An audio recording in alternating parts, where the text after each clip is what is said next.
That's not what I wanted.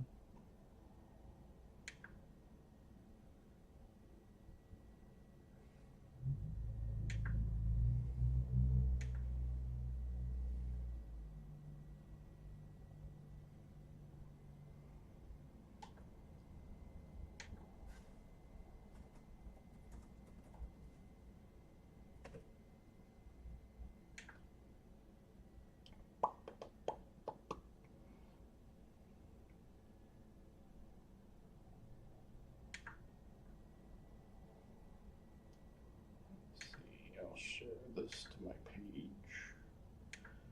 Excuse me.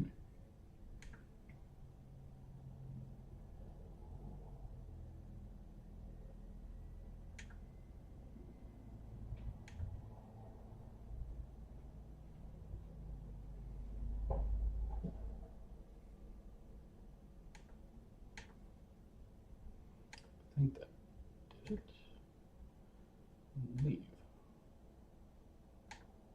What is going on? Leave the page. Thank you.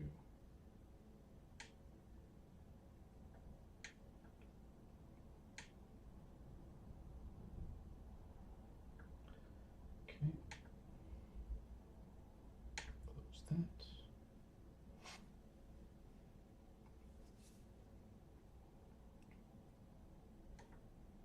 All right.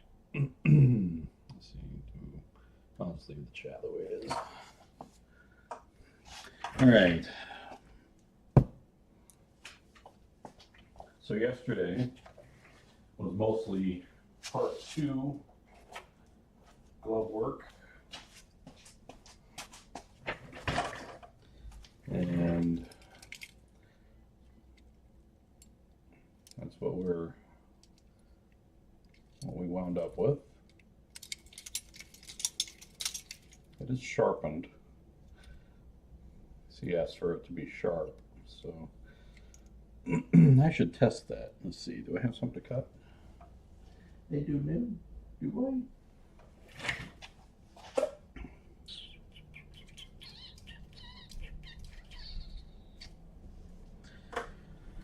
Let's see, what is this? No, these are just the user manual for these LED lights that I bought. So I think it's safe. I can probably take the pages out of this. All right, let's give this a whirl, shall we?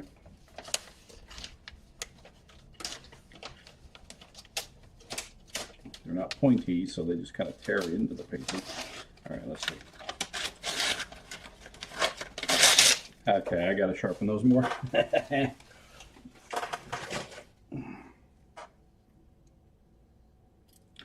I'll do that later. I don't need to do that now, though.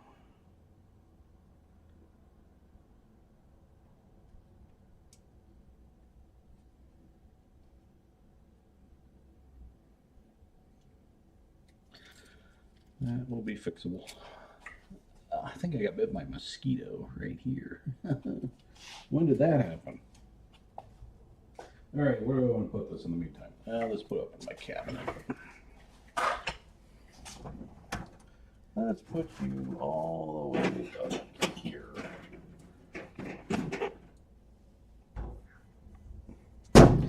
Okay, so today, part 1, fingertips.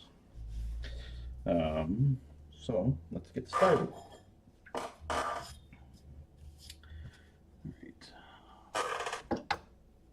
Oh, I shouldn't have been fiddling with that. Oh, it's there. I'm pretty certain it's a mosquito bite. It's going to itch.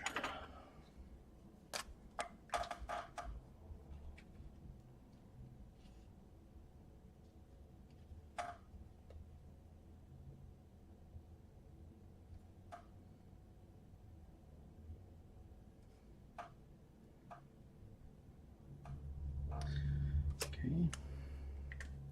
Just got to cut the pipe segments. Oh, gosh, stop it.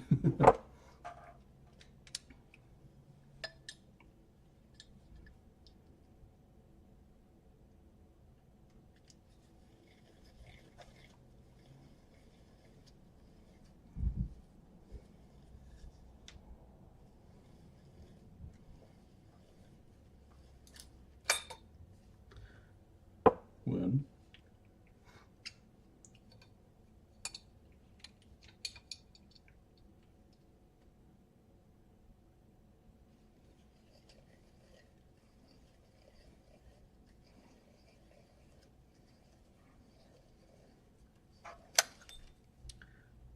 two,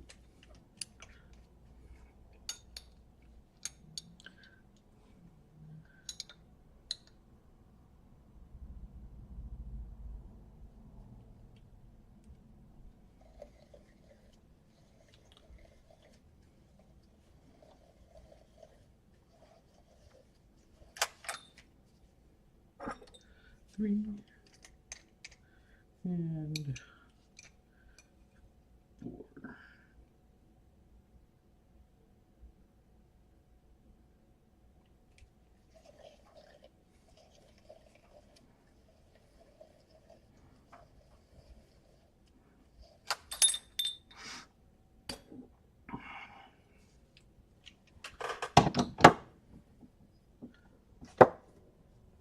Okay.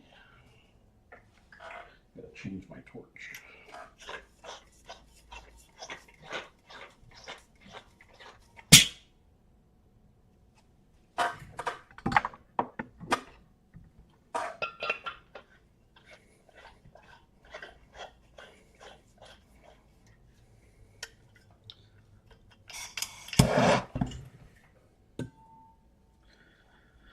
Okay,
excuse me.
I'm not sure if like my stomach noises are coming through the video. Every now and then I hear a little quack, just a little gurgle. Just ate a salad, so.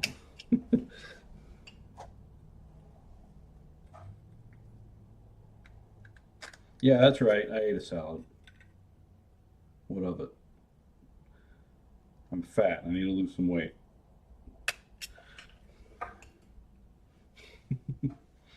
With light ranch dressing. It was a chicken salad. Had grilled chicken in it. A little bit of cheese, not a lot. Hard-boiled egg, tomatoes, and a bunch of iceberg lettuce. That was pretty much it. And I just topped it off with light ranch dressing. I prefer Thousand Island myself, but they don't have it. So I went with the healthy option. Healthiest option.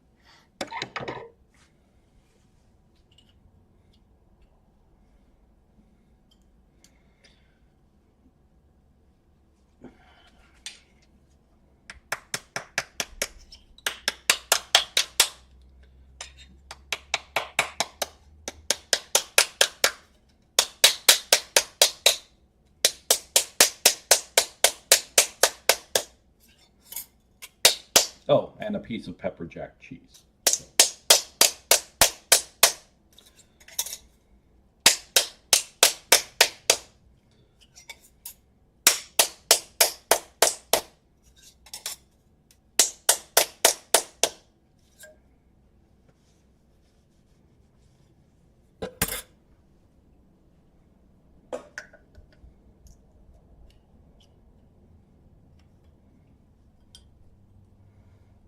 Ow! There's a piece of metal there. Doesn't look like it broke the skin though. What were you? What did that?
Okay. Now,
marker smeared a little bit. You gotta see which is the right spot.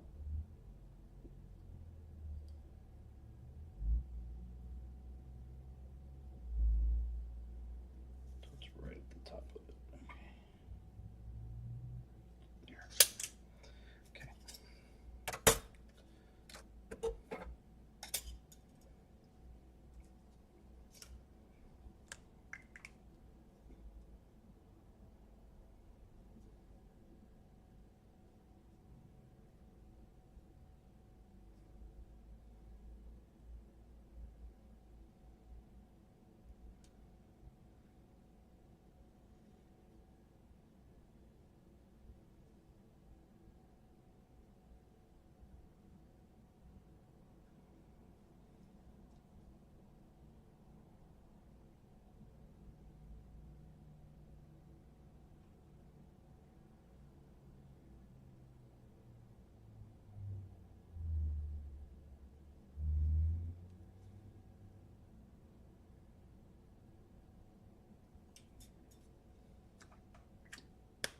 Okay, let's get to cutting.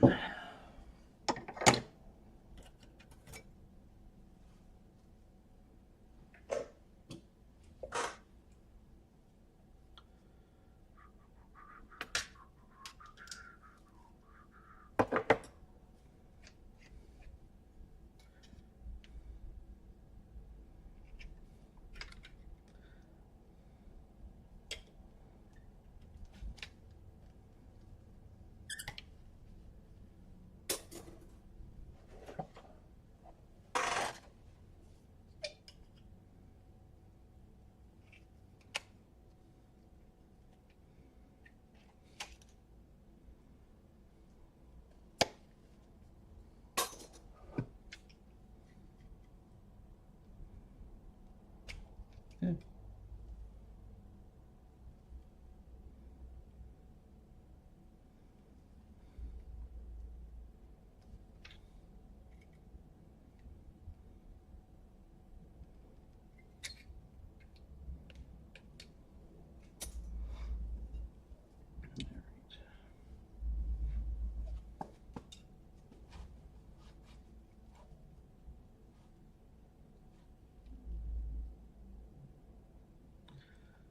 Oh shoot. Just heard my wife's alarm go off for lunchtime.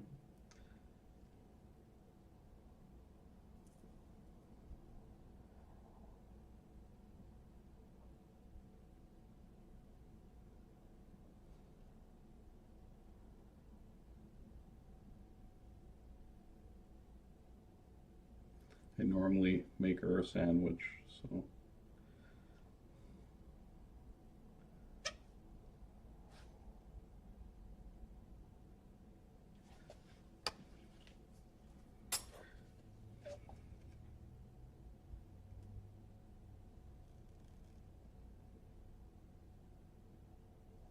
And shoot, we don't have any bread. Well, at least not the kind that I normally use for her. So I'll have to take a break from this and real quick and just go make a sandwich. Okay, I will be right back, guys. Just take me a few minutes.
Okay. Well, back to it then.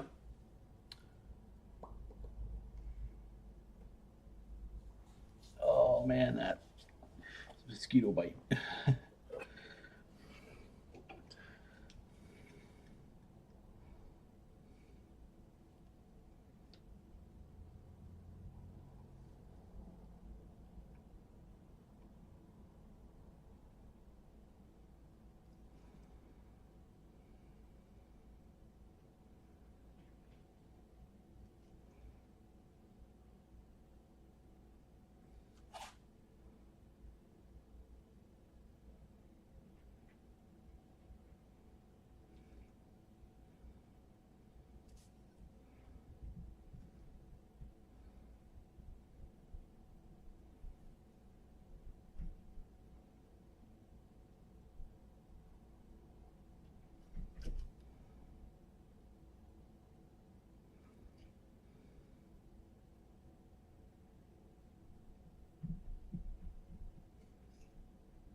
This is a part 1 template glove that I'm working on.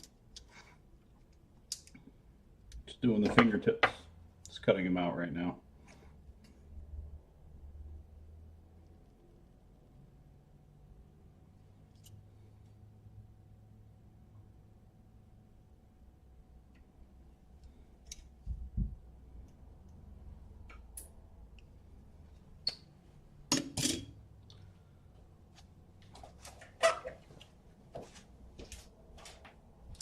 Oh.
Just double check this template.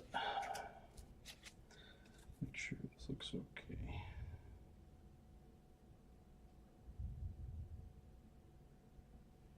I'm gonna fix something.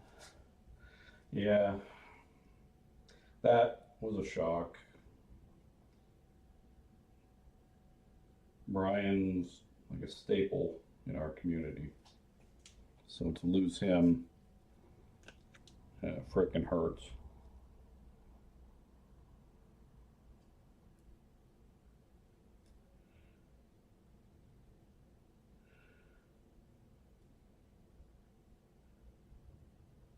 Just goes to show none of us are guaranteed a tomorrow.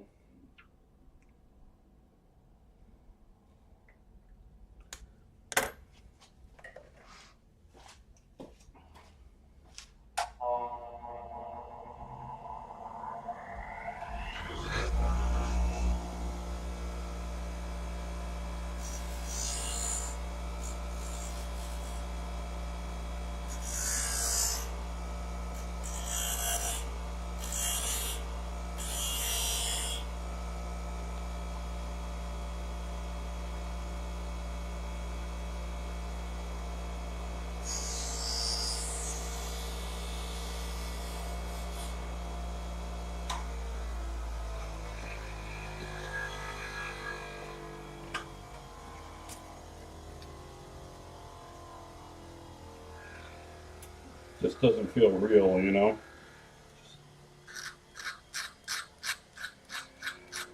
Brian was kind of like the core of one of the core members of,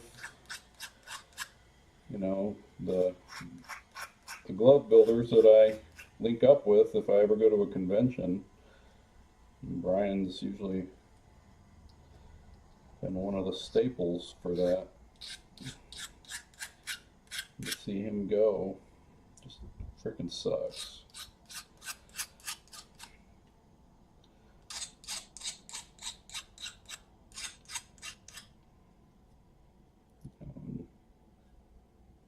The pain we're feeling about it, it's nothing compared to what his poor family is going through. This happened completely out of the blue. Totally unexpected.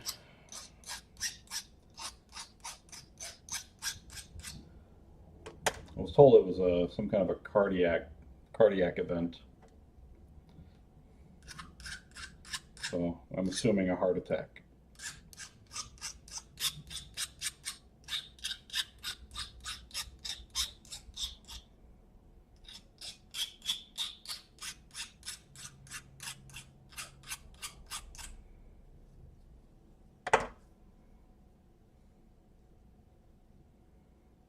Hey, Michael.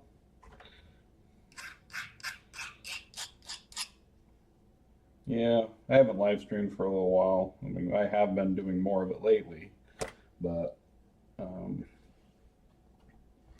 I just feel like even though, you know, not a lot of people watch these live streams, and sometimes I feel like it's, you know, a waste of time, but it helps keep my butt in the seat, you know, helps keep my energy up and things like that when I do have people interacting, and helps me also stay more accountable. Because sometimes I can just, you know, you just don't feel like doing stuff, and you know, you're just like, oh, I just don't have the energy for it today, that kind of a thing. But if I know people are watching, then, you know, helps keep me going. Plus, being able to just converse and communicate and not feel so alone in the garage. Because that's one of the things, because I work pretty much alone at my day job. You know, I mean, I do interact with some coworkers mostly, but I do work in just my own little office by myself. Periodically, someone will come in. But then also when I work from home, I work from home 3 days a week. And so when I'm home, you know, I mean, granted, my wife's there, but, you know, it's not like I have socialization. And so I don't have a lot of socialization in my life.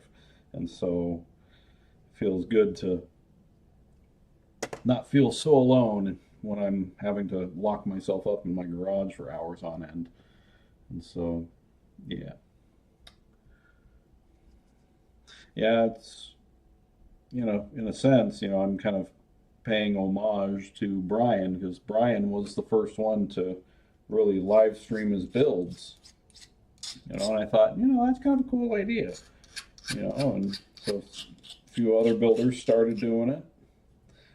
And but Brian was the kind of the initiator of it all. So in a sense, we're just kind of carrying on his legacy.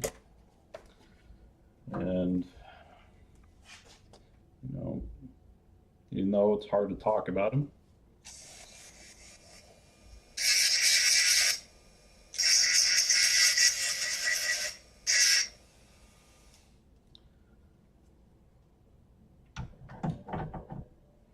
Yeah, I apologize if I get choked up or anything like that talking about him.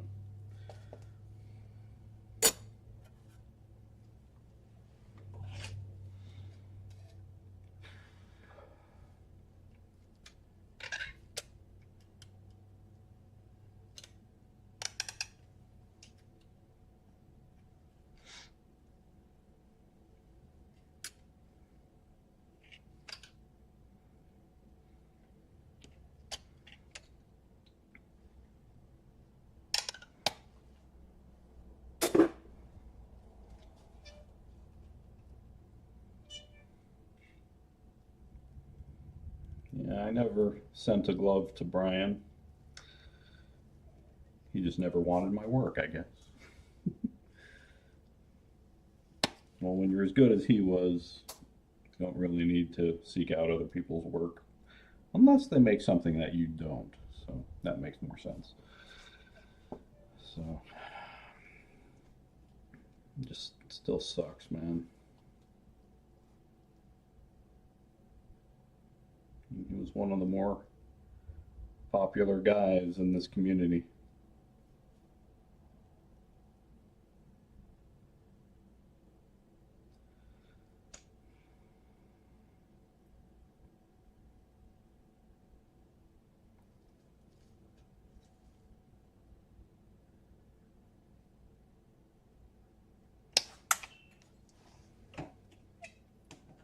Well, they say, appreciate today as if it were your last, because it could be true for any of us.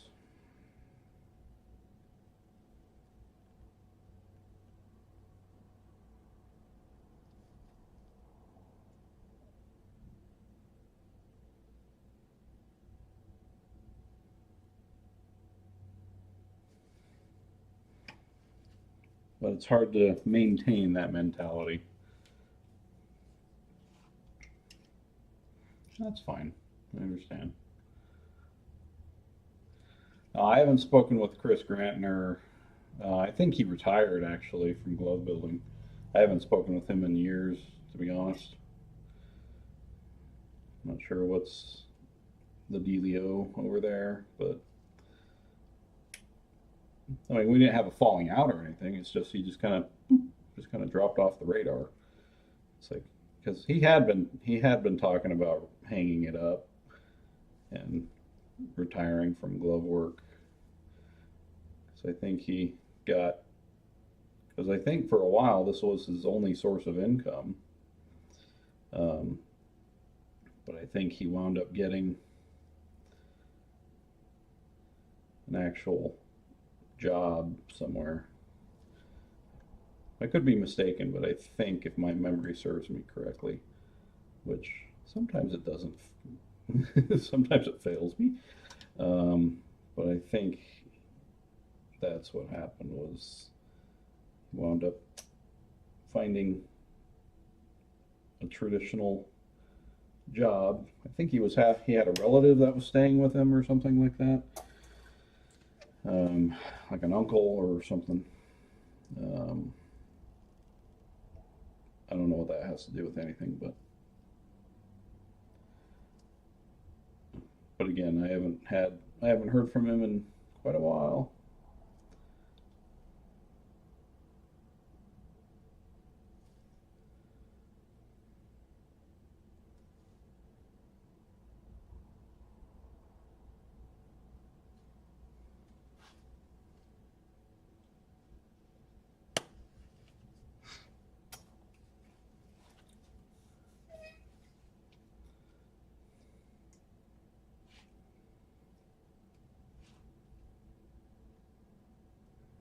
And Travis has been out of gloves for quite a while.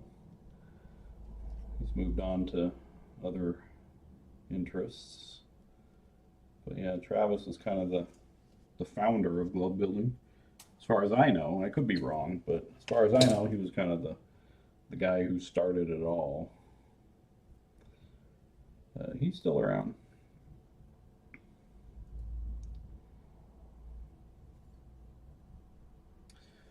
All right.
Nightmare gloves. Let's see, I'm trying to think of all the builders who were around when I first came on the scene.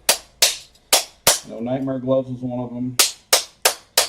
Chris Grantner, he didn't have razor gloves, but he operated under Top Shelf Collections on eBay.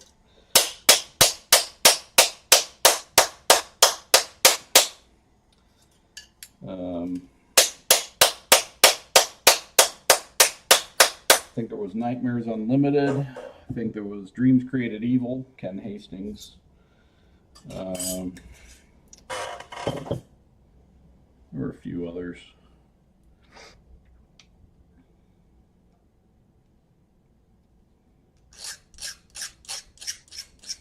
Yes, I arrived on the scene in 2007. Made my fair share of mistakes learning the rules of the community.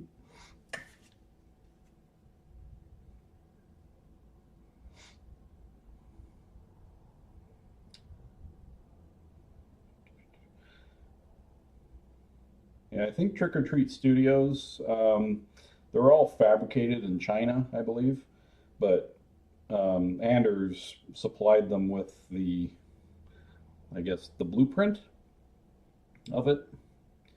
But yeah, so because all of the gloves made by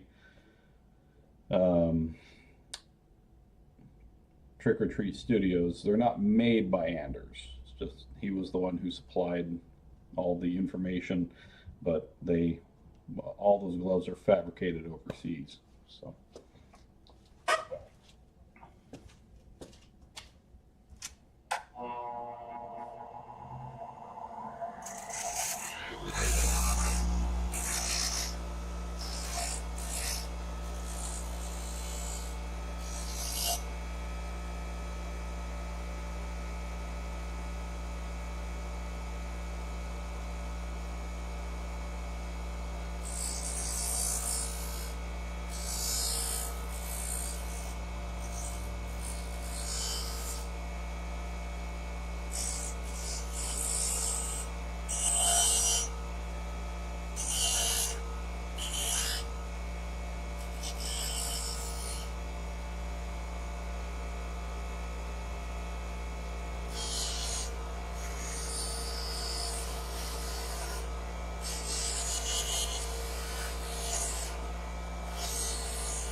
Oh, yeah. I never got one of those. Knock on wood.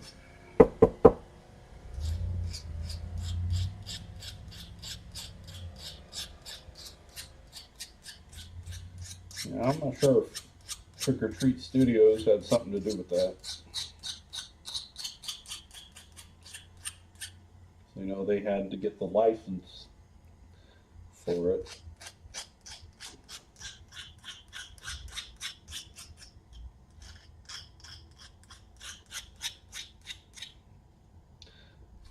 But somehow I flew under the radar.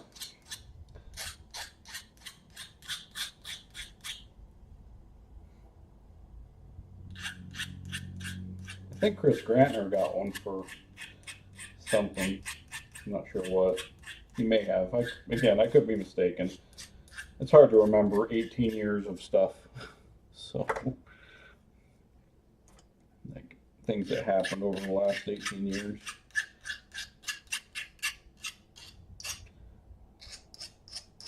Especially if it didn't impact you. It's like, what was that? I didn't have to go through any of that, so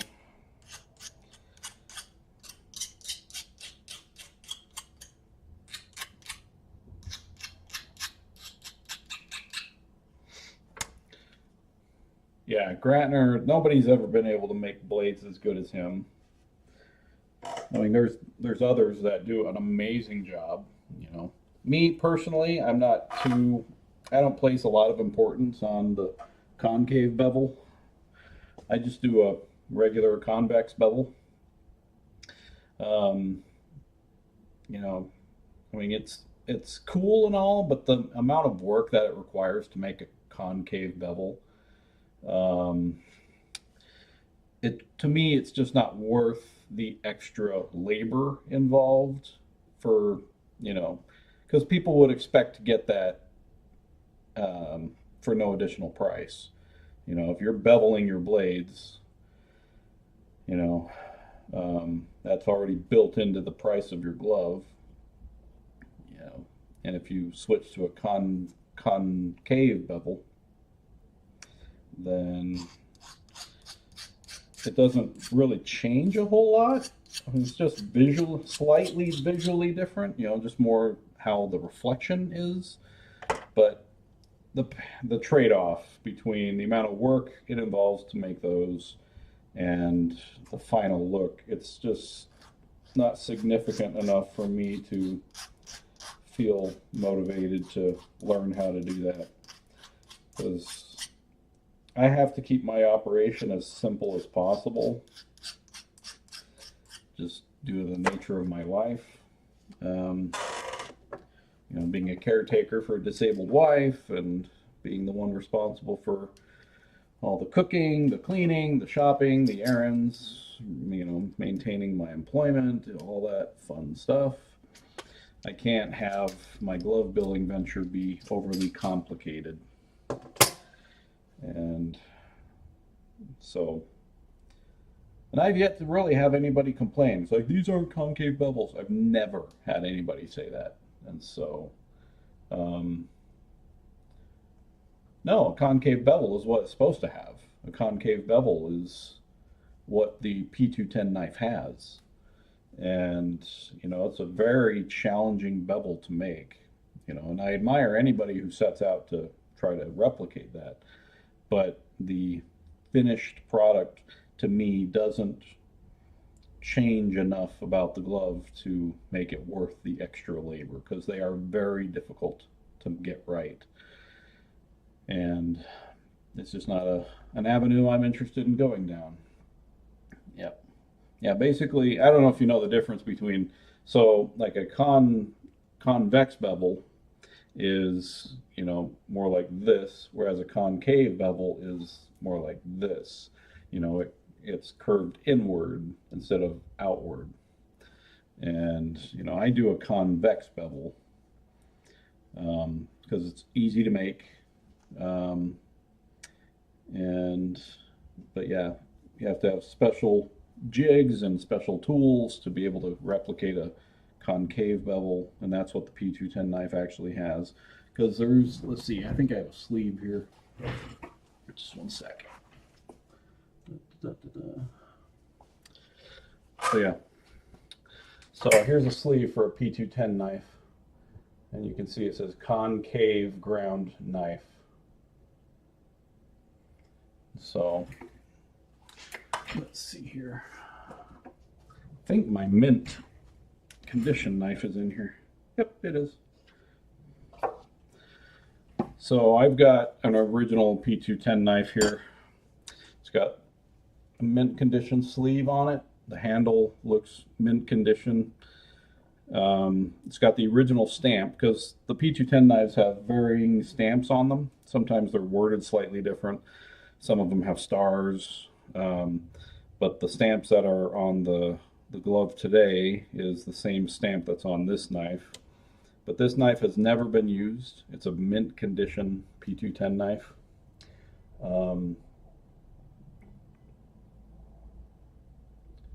But that's a concave bevel.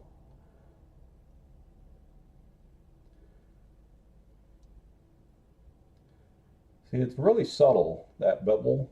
I mean, that bevel isn't, I mean, the light has to hit it just right to see it, and it's a very subtle bevel. Whereas, like, this is just a random blade.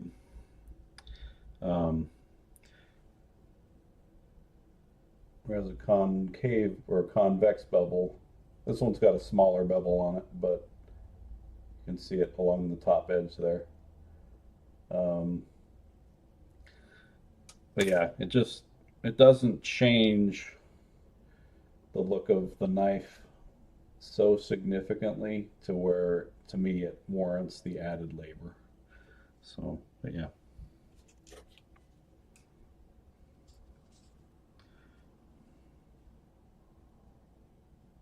This is going back in the sleeve. And then I also have an original P210 knife box. So this originally housed 6 P210 knives, but this is the original box from Case. So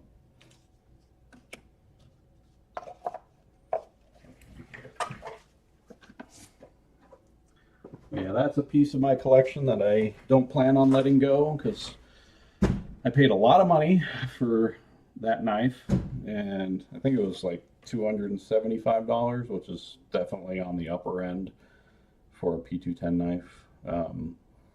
But to find them in that condition is very rare.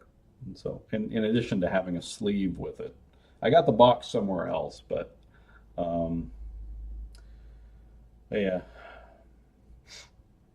Anyway, enough with that.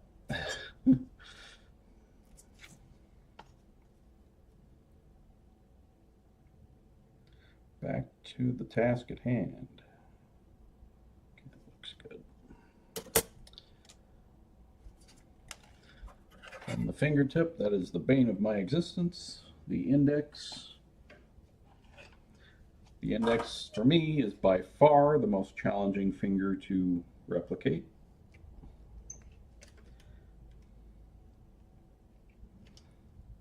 Even the lower stall, it's got some characteristics that I've been studying, and it's very tricky. I can't even say that I get it perfect. I mean, maybe I've got the the contour of the template itself right on, but the shape of it is extremely challenging and the shape of it has to be taken into consideration in the design of the template itself, and so it's by far the most challenging finger to make.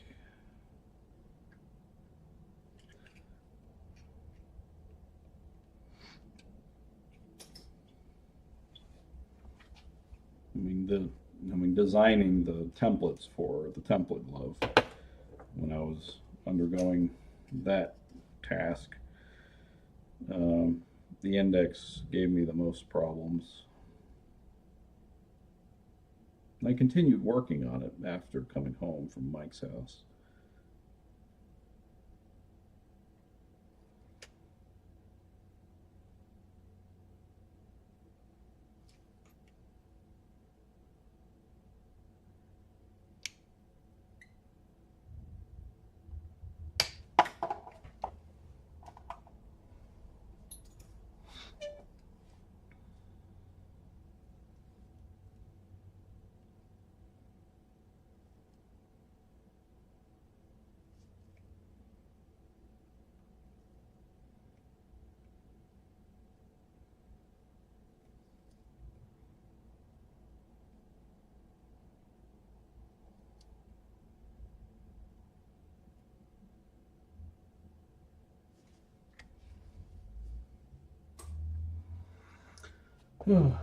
Okay, you too. Take care. Thanks for tuning in for a bit.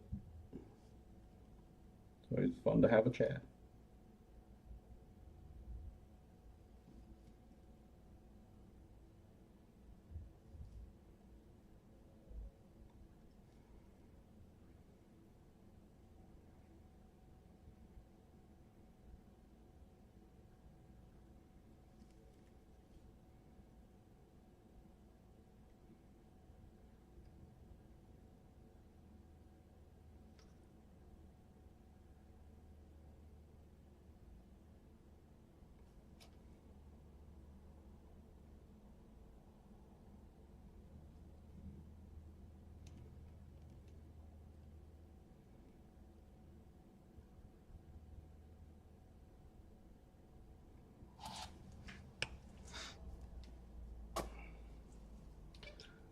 It's going. Just keep him busy. Just working on a part 1 template glove now. Finished a part 2 template armature yesterday. After my live stream, I worked on the back plate and the final assembly.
I'm doing all right. Hanging in there, all things considered. How are you doing?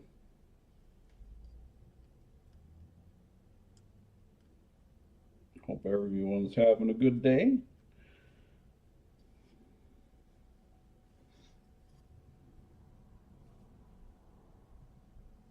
I'm not playing with myself. I'm just trying to get a piece of copper that fell in my lap here.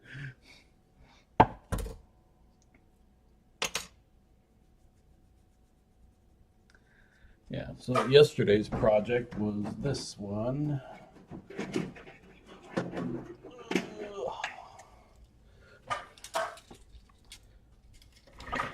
So here's the part 2 armature.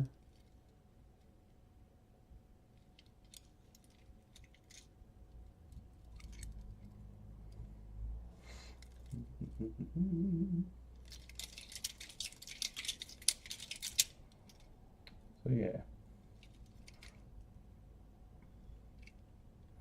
Oh, shut up, Aaron.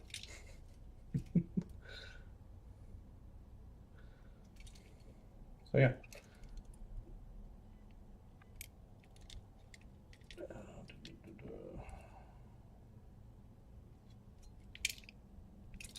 So yeah, there's the part 2 from yesterday.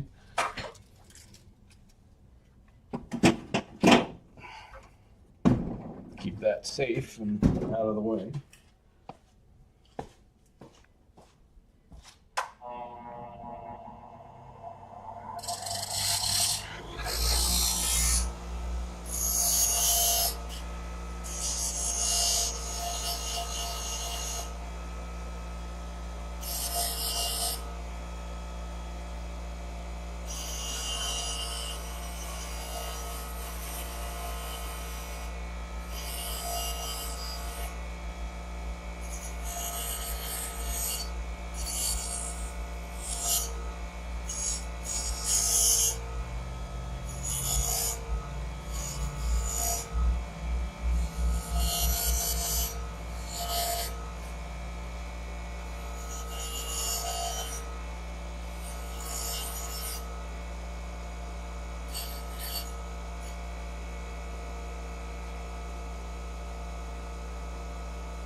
My gloves, they range, there's two price points. There's either 300 or there's 1,000.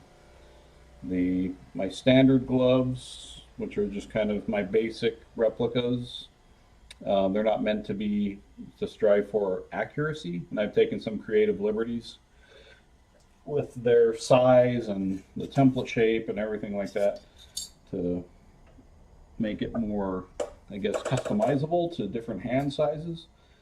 And the $1,000 glove is my 1-to-1 scale replica of the original glove.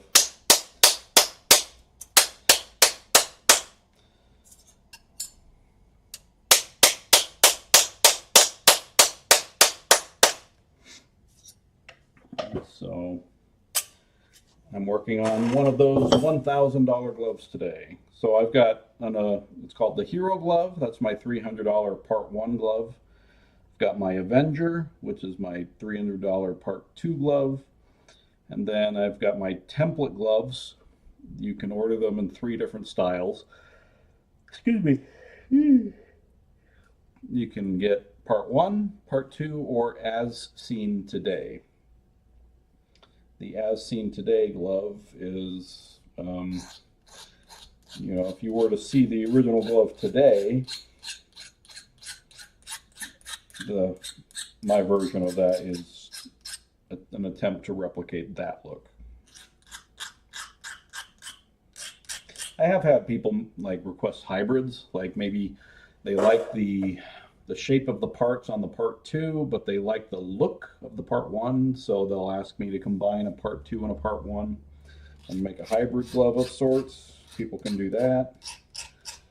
Haven't had anybody ask to do that in quite a while. But yeah. Any template glove is the $1,000, and so those are really expensive.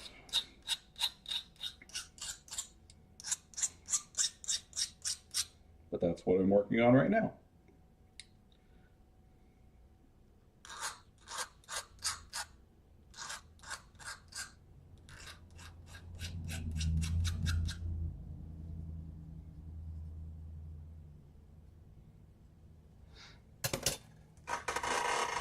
Okay, let me compare it to the template.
No, I use templates they're just different.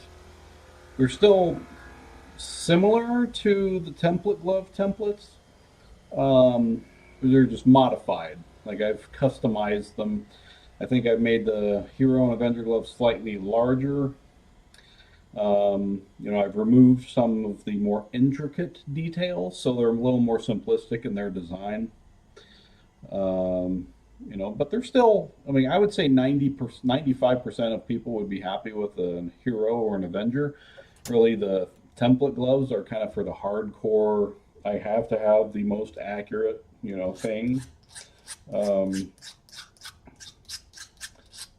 I priced them at $1,000. Honestly, I didn't come up with that price. That's how much they were being sold before I kind of got involved with them.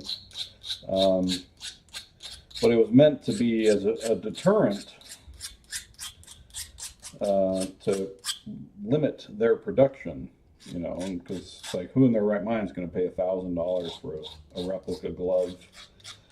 Turns out a lot, a lot of people. I would say almost half of my orders are for template gloves, which stunned me. Because I did not expect that many people to want to go for the high cost item. I mean, it's nice that there's a demand for it, but at the same time, it's like, ugh, template gloves take so much more time to build.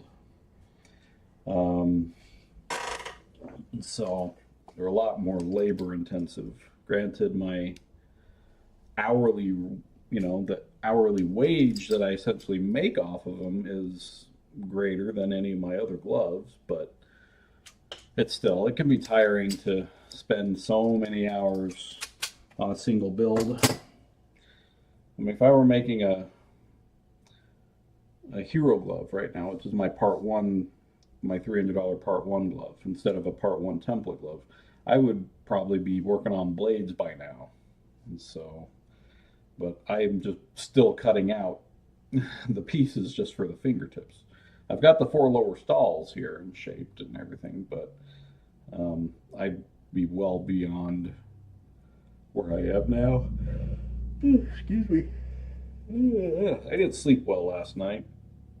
My power went out, and I use a CPAP machine because I'm a fatty, and apparently my power went out, and so I'm sure I was having trouble breathing for a lot of the night. So yeah.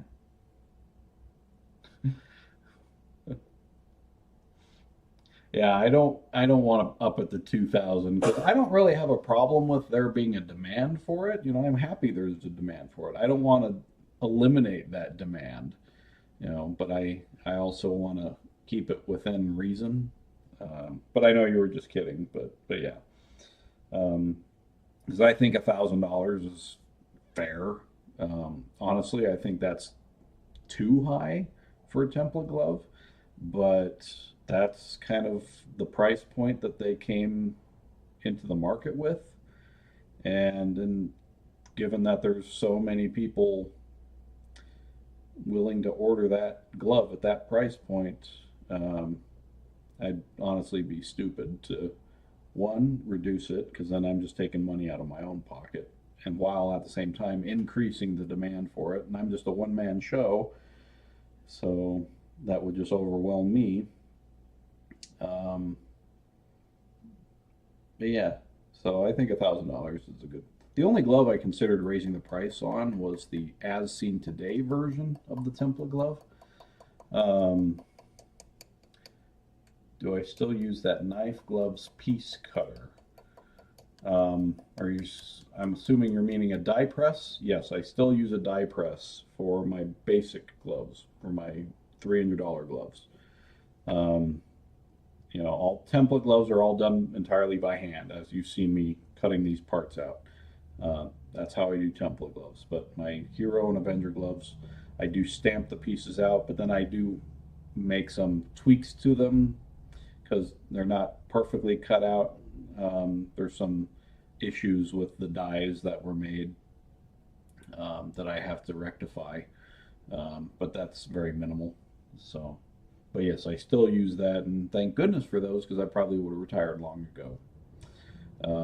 That saves a lot of wear and tear on my hands, even though template gloves are all by hand, and so I'm sure the template gloves will eventually be the cause of my arthritis. So, a die cutter is really easy. Just look up like a jeweler's press or a die press or anything like that, and then yeah, and so they're really easy. Mine's manually powered. I just crank it by hand. I don't, I don't have a pedal that, presses the die, presses the, the machine. So, but it's really easy. So, can cut out a lot of parts in a short period of time. I mean, I used to use sheet copper instead of copper pipe. Copper pipe's annoying because it's so hard. It's such a hard tempered copper that to work with it while it hasn't been softened is really, really difficult. And that's eventually my hands just couldn't take it anymore. And so I wound up having to soften my copper prior to, use. But that's added time, you have to heat the piece up, you got to flatten the piece out, and all that takes time. Whereas a sheet copper, I mean, I used to just cut a big 10-foot sheet into strips and then into smaller pieces, and those pieces would fit into my die press. And so I sit down to work and I just grab one of those pieces, put it in the die, stamp out the part, and move on, But since I don't use sheet copper anymore, I still have the time that it takes to flatten out the copper and to soften the copper. So I wish I didn't have to do that, but it is what it is. It's just sheet copper doesn't look as good, in my opinion, for gloves. There's just something about copper piping that when it naturalizes, or sorry, when it patinas naturally. I have one glove in my collection. Well, I lied. I do still have my the first glove I ever built. I do have that one. And then the glove I bought, my first glove that I bought when I first got into glove building.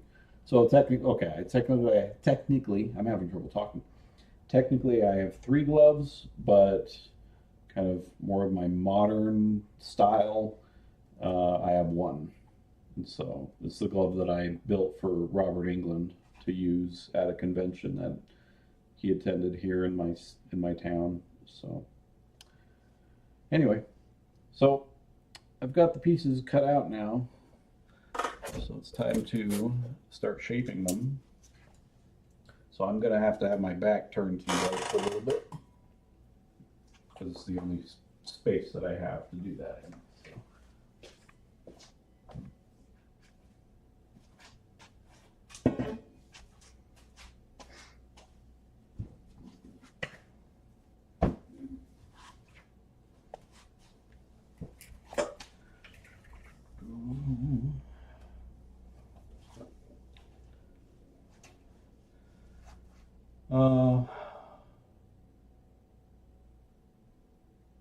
Did I win one?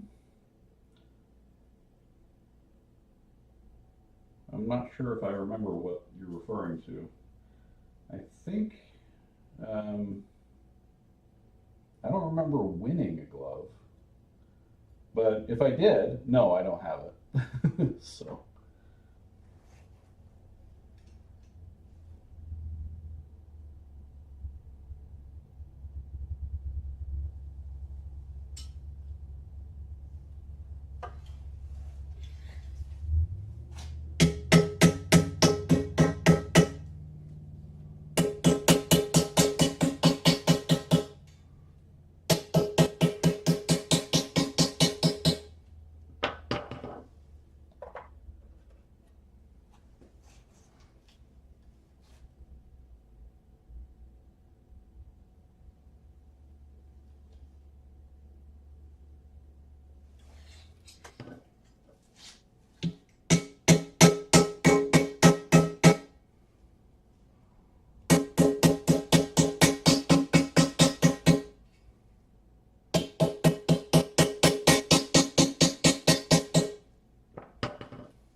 Um, was that a raffle or something? I do remember getting a glove from Ken. Was it a part four? I think. Um, I know I don't have it anymore because I believe that one was stolen. I think that was the part four glove that I used to have. Gosh, we're talking, what, 10 years ago, give or take, something like that. But no, I did have a part four glove from him. I loved it. Took it to a haunted attraction and used it as part of my cosplay because I worked there. And I think I left the glove sitting somewhere for just a few minutes and I went back to get it and it was gone. I think I had left it on my car because I think I was getting some stuff out of my car, and I'll bet some patron that was going down the sidewalk saw it and brazenly snatched it out from under my nose.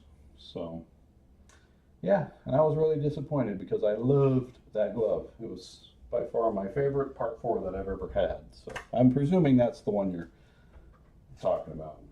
There's so many things I don't remember as to how I acquired something. So, maybe that's just indicative of my age. I'm gonna have memory problems when I grow older, I guess. Bring it on, I guess.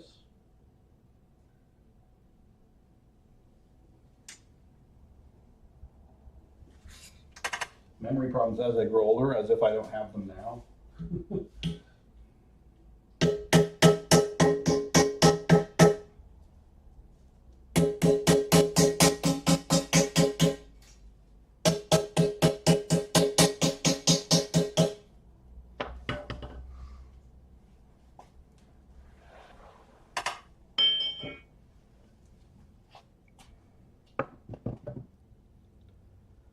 It was a part one. I don't remember that, to be honest. Um,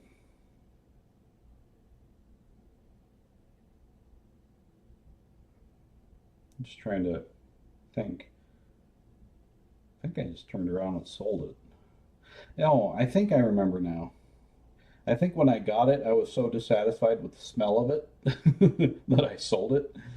Um, because I think Ken was a heavy smoker and he his gloves always arrived with this pretty pungent odor. So he was an amazing builder, especially his part fours. But that's one thing I do remember about his gloves is they stank pretty well.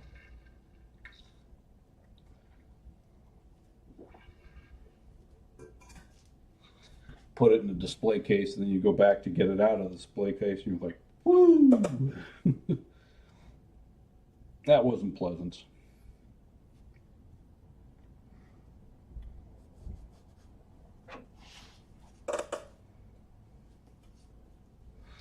See, you remember stuff that I don't. You know, it's just for some reason, just my brain has just decided to forget things. My wife's the same way. She'll always mention something, and I'm like, "You remember that?"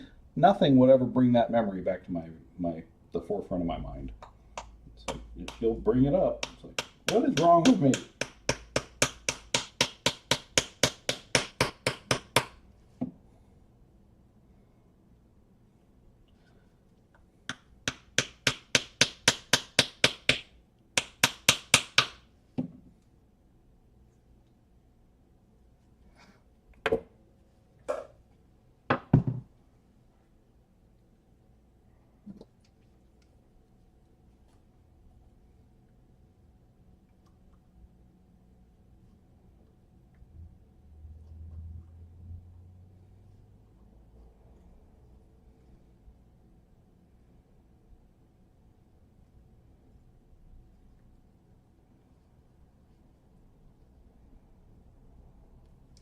Since this is a part one glove, I have a little more creative freedom in how things are shaped.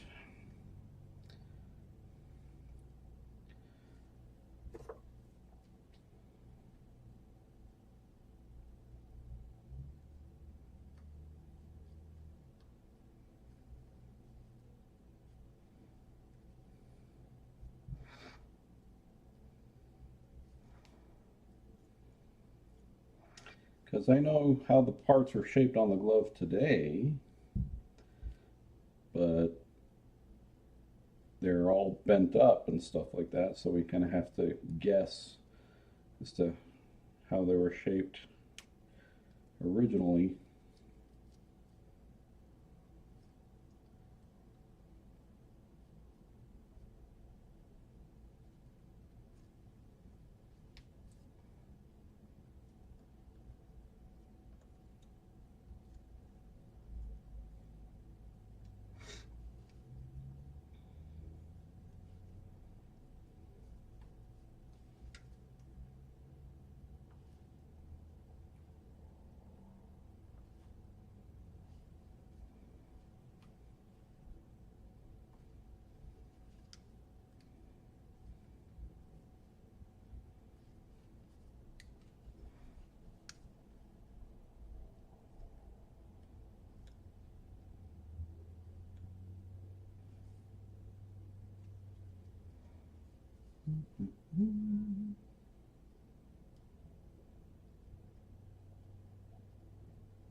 That's looking good. All right, let's take a look.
Where is that?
Okay.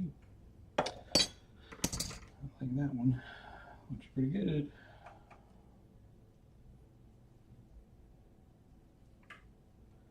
That middle finger piece really got beat up a lot over the years.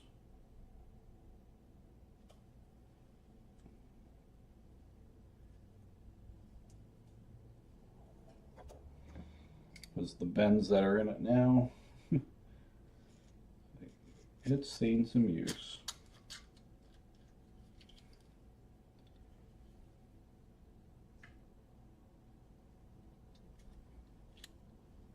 Okay, it's just a tad crooked.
Okay.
One finger.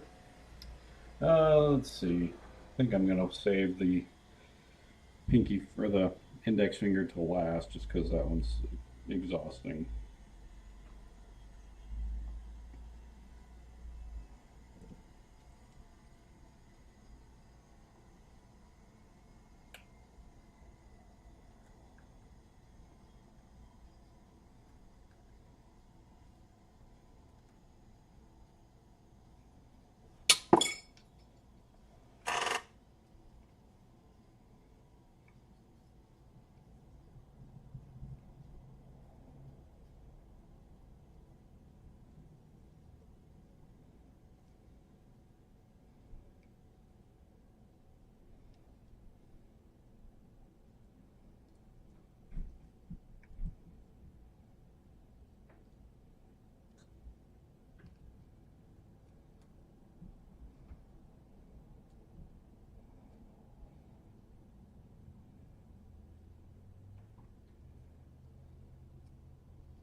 Where's my phone? Oh, there it is.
I'm looking up reference material. I'm not just goofing off on my phone here.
Oh yes, chip shaping is always fun.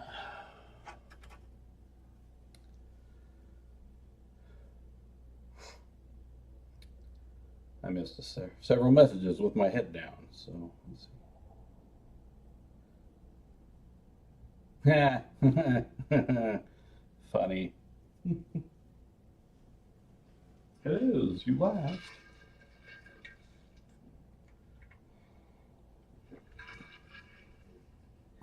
Just the tips. All right.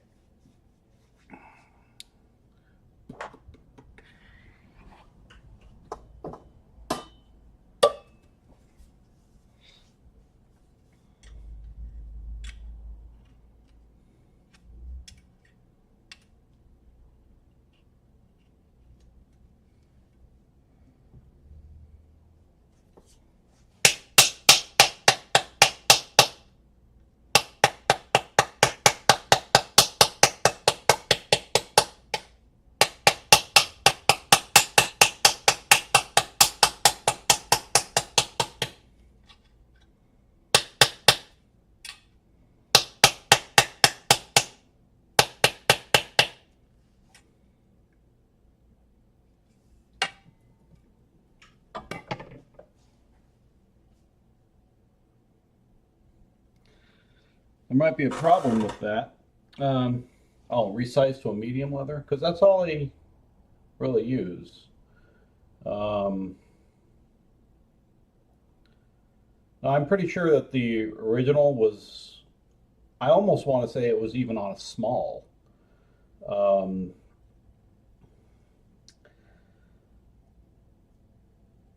just because when you cut up a medium glove, it basically turns into a large. But um, Robert had really small hands, and so I almost want to say that it was a small that turns into a medium when cut up, just because of how much stretch there is, like when he um, like in the palm turn scene, just how much the leather is being pulled and things like that. I know that's not Robert's hands, but they said that um, Charlie Villardinelli had similar hands to Robert England in size. And so I almost want to say that it was actually a small because I use mediums and even I feel like those are too big. Um, and so the gloves that I've made using a small seem to look more accurate in terms of like how much leather there is and how the glove stretches. Um, and I have bigger hands than Robert does. And so if I have trouble getting the right look, on a medium glove, I would imagine somebody with smaller hands would have even less luck achieving that look. So nobody knows. It's all speculation. We don't even know what make and model the original glove was. Um, some people speculate that it was an 1178 or a Wells Lamont. It's possible. It's probably not 1178 just because of the construction of it. But if I were to put money on it, I would say a small because they knew they were going to be cutting it up and that was going to make it more loose.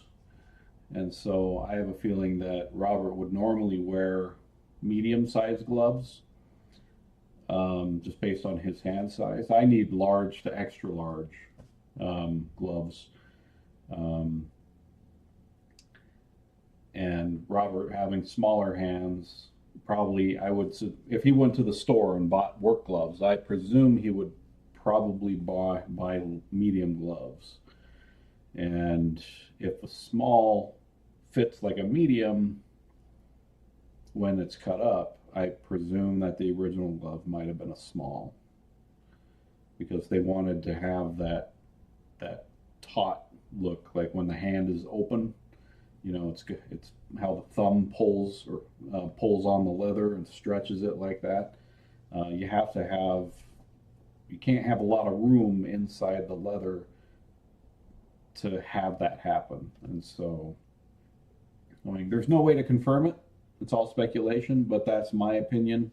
But I use mediums just because it seems to be, the balance between, people with large hands and small hands. But,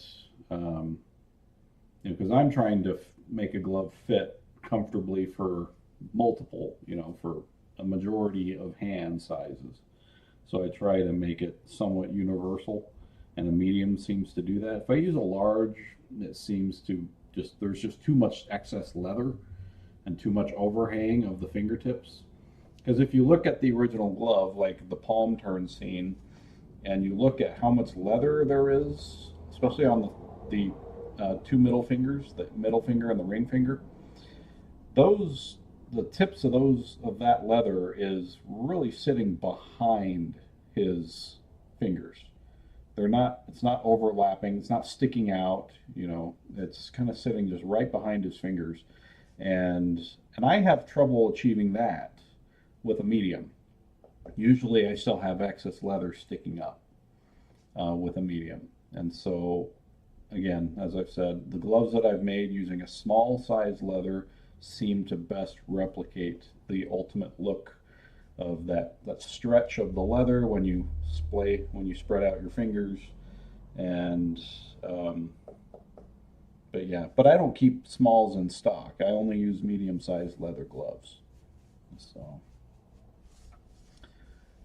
because when I place an order, I have to order 12 dozen, not 12 dozen, like 12 pairs rather.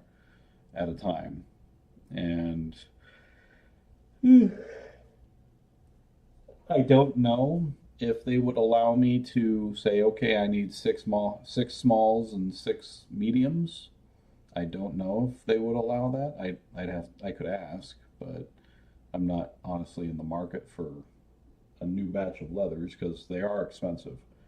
That is by far the most expensive part of a glove build.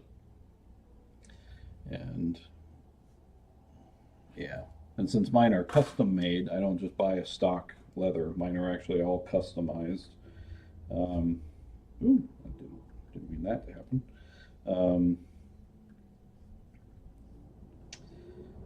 I pay more per pair than you otherwise would if you just ordered a stock glove.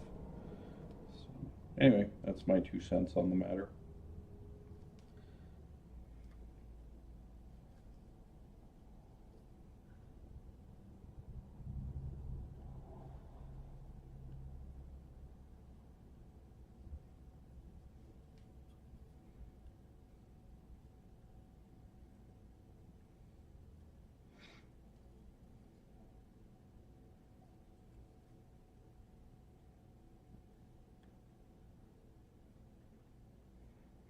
But again, I mean, I'm not claiming that I know. Nobody knows. That's just what I suspect, just based on the visual characteristics of the glove. I could be wrong. I could be entirely wrong. Not just wrong, but entirely wrong. So, but since there's no way to know for sure, we can't ask the guys who built it. They just used stuff. They didn't. They weren't. They're not going to say, yeah, it was size small. It was it was a Stanley. Because we've seen interviews where people said that they used an Echo steak knife for the blades. We know that's not true. But that's what somebody said in an interview, and so it sent a lot of people on a wild goose chase looking for Echo steak knives that look similar. That was before the P210 had been discovered.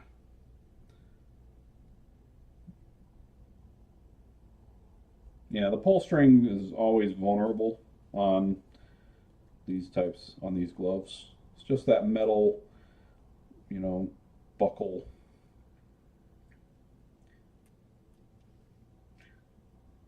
It was probably like a cotton pull string.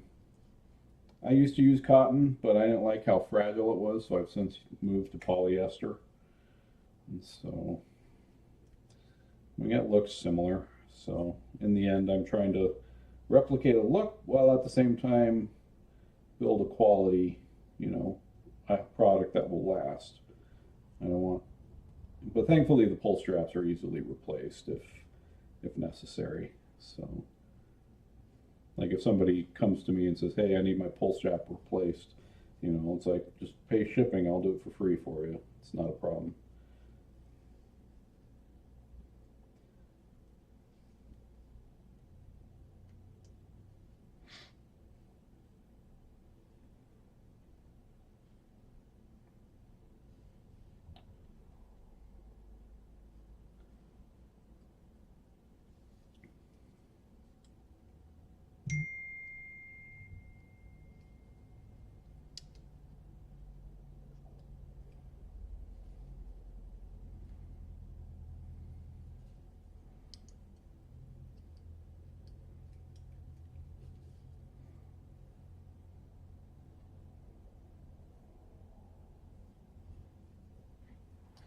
Again, this is a part 1 glove, so again, I'm taking some creative liberties in how something is shaped.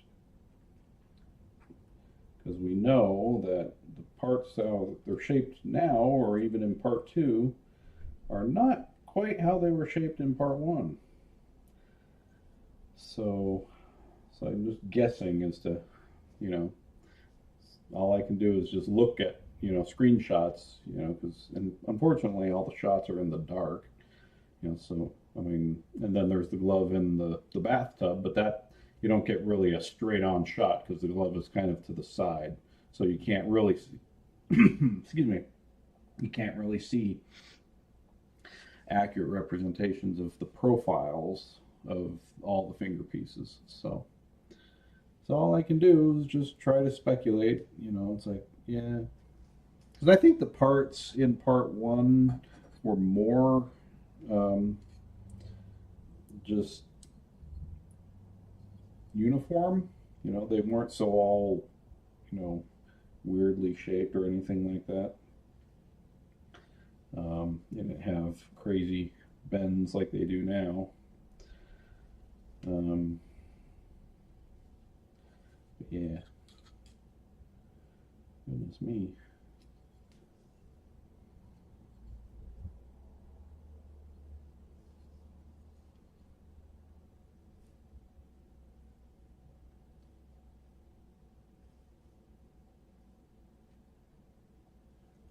And I remember thinking, it's like, wow, the original glove is skinnier than I thought it was. Because, you know, we see pictures of it, but then you see it in person. Ooh, that is a smooth finger movement right there. That is nice. Please tell me it's straight.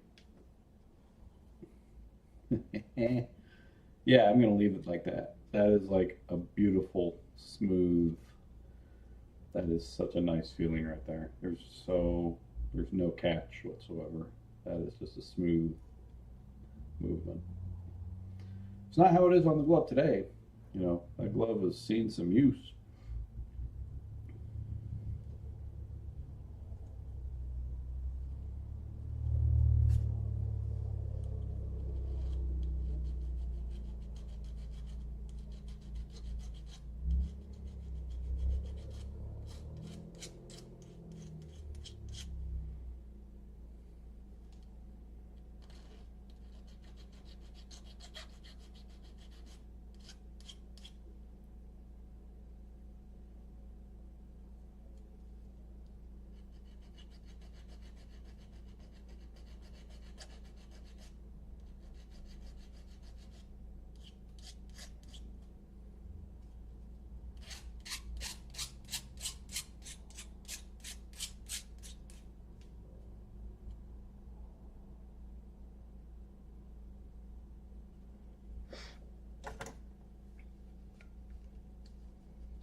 My wife's medications are ready.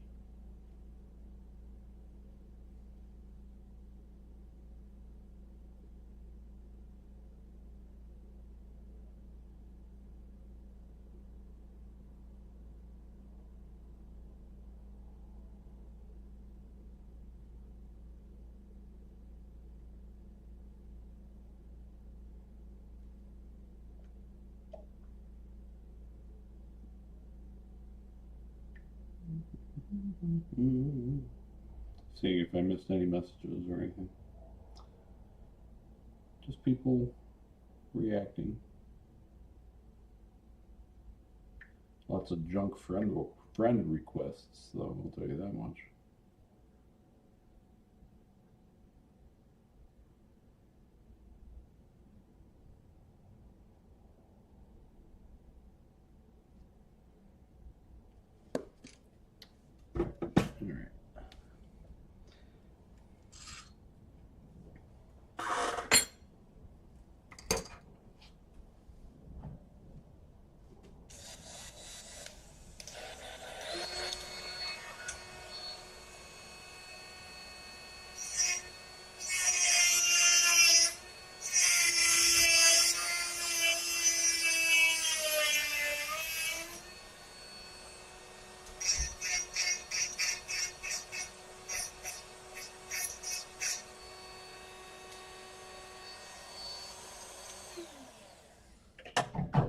All right.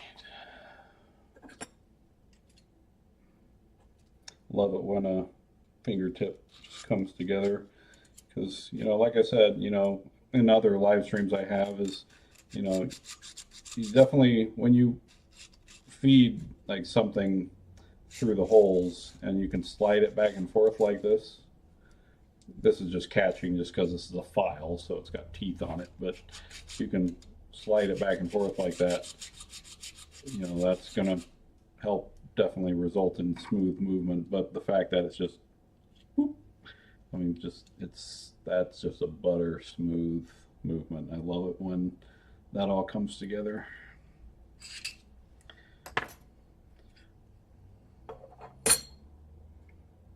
Although I'm sure it's probably more loose here than it was on the original glove, because I think just the way the original glove was constructed, the fingers were a little more like tighter to move, you know, especially because when you see the, hi Aaron, um, when you see like in the, you know, no running in the hallway scene, when she's doing this, it kind of looks the way, I think it's like on the pinky finger, um, it just looks like the fingers don't have a perfectly smooth movement. You know, they're kind of jerky at times, so it's almost like they catch just a little bit.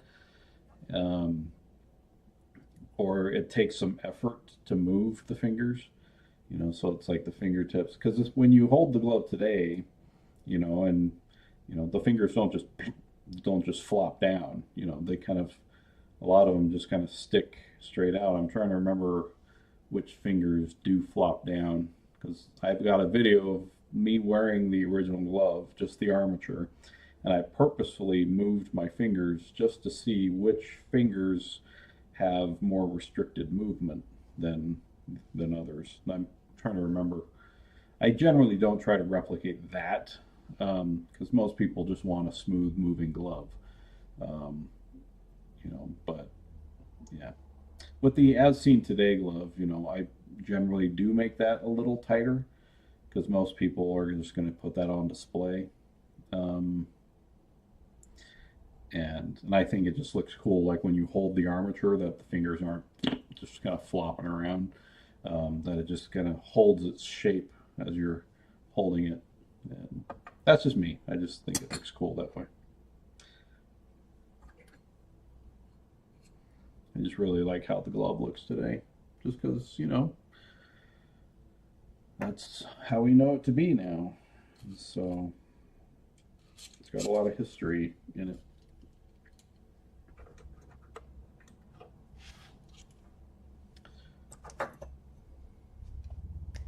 Yeah, that's fine. I get it.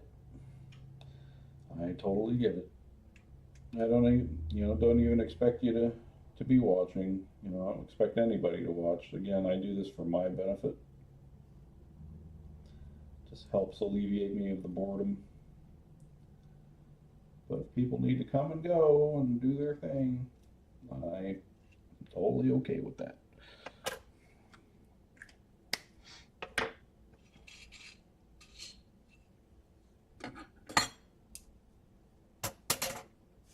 So ideally, let's see, it's 4 o'clock.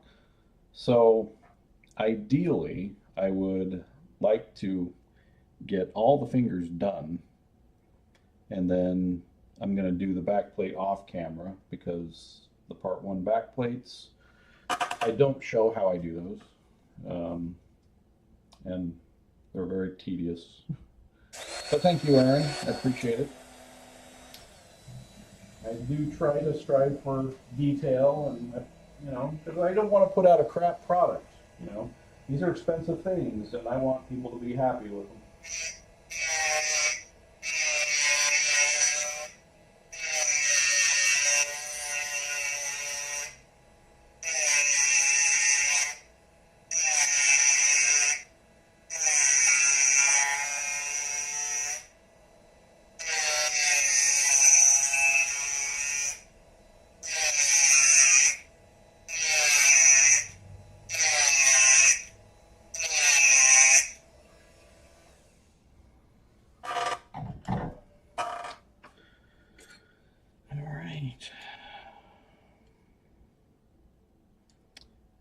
Looks good. But after I finish with these, Now I'm moving on to the index finger, which it's going to take me about 4 hours. Not really, but it's just such a complicated fingertip to make. There's so many nuances to it. Every time I sit down to make an index fingertip, I'm like, do I have to? There.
Okay, I want to do this.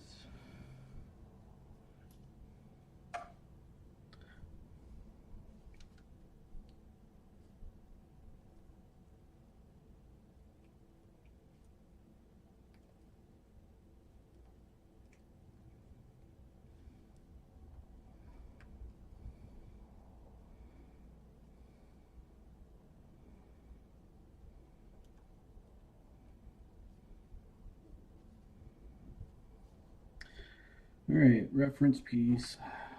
Now this one, since this fingertip does look like it really hasn't changed much between 2 and 1. Um,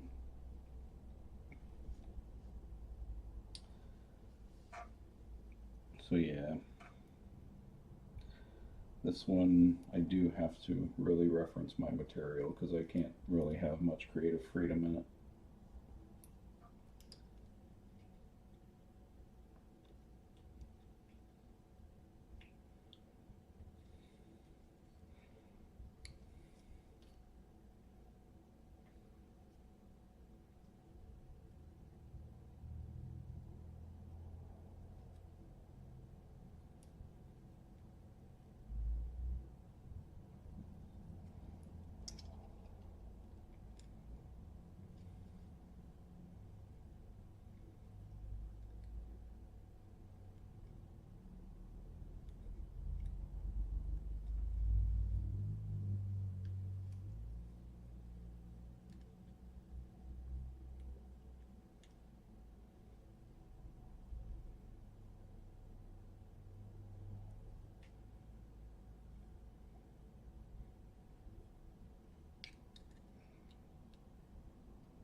I hate making this fingertip.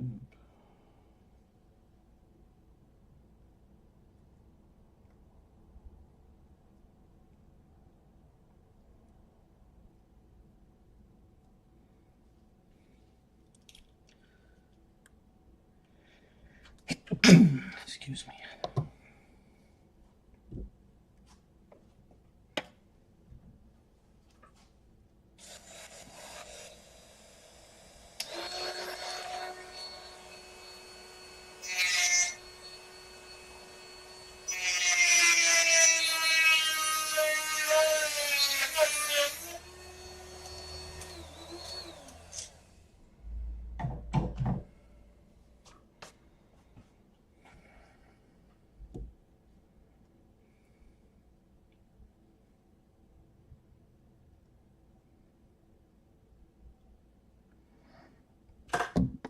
Excuse me. Oh, thank you. I'll get there. It's just annoying.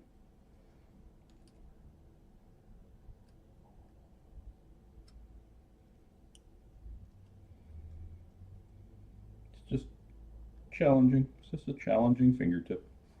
That is all.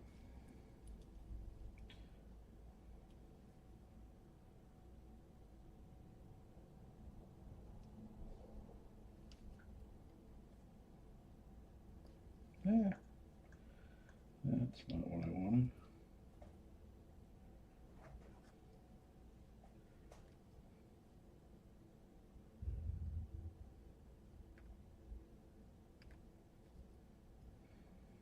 I don't like these rubber grips on these pliers. They just keep sliding off.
Yes, I hate the index finger because in my head there's very specific, like, you know, there's a very specific outcome I'm trying to achieve, and it's oftentimes with the index finger it's really a process of trial and error, because even with a good template, okay, we're getting there.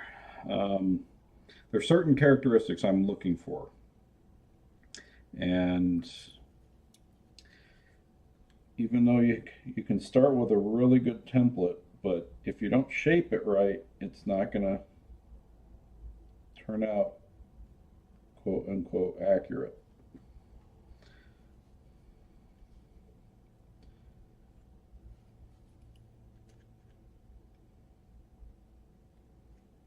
I mean, I've done this hundreds of, not, okay, maybe not. Yeah, I've done this hundreds of times, I mean, including the test pieces.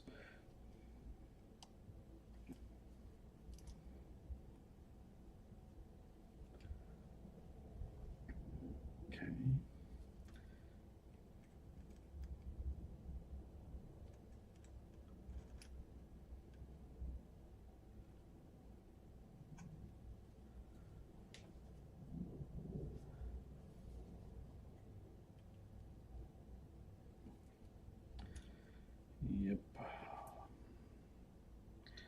Shaping the index is a pain in the butt. Okay. Think.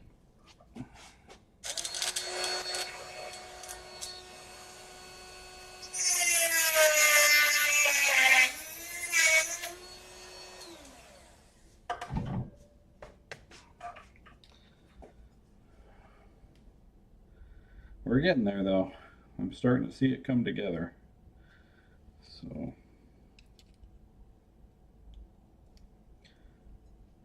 that one hurt my thumb. Okay. And it is skinnier than people think it will be.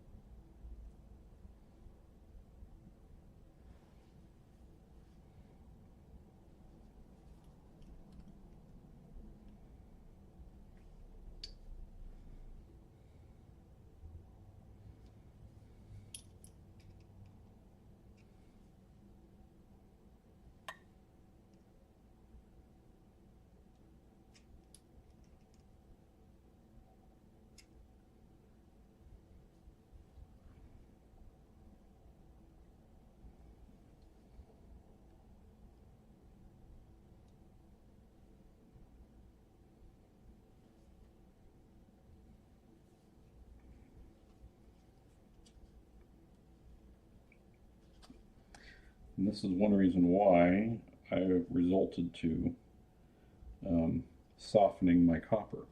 Because imagine doing this with unsoftened copper.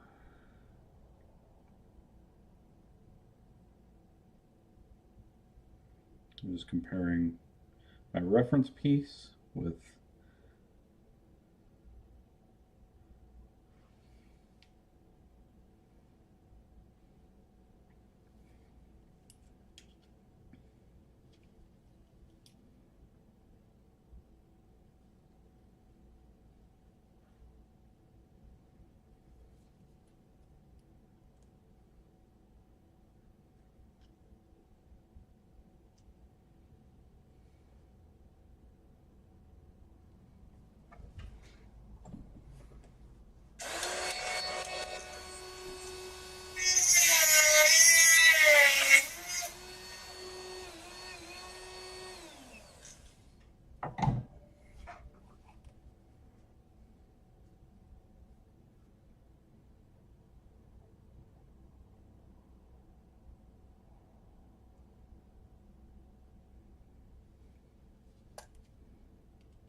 this is why template gloves are one of the reasons why they take so long.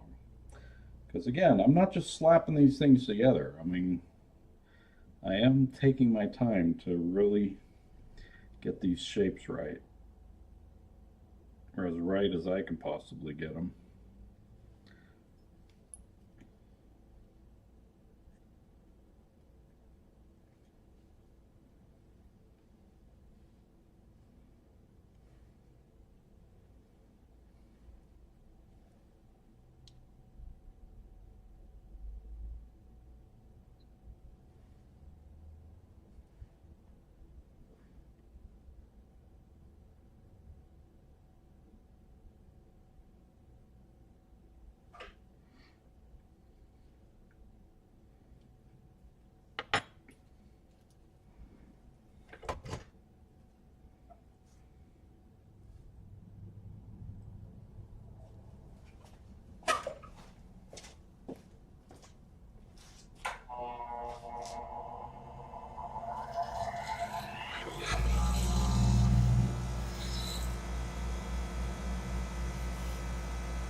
Okay. Now we test the fit.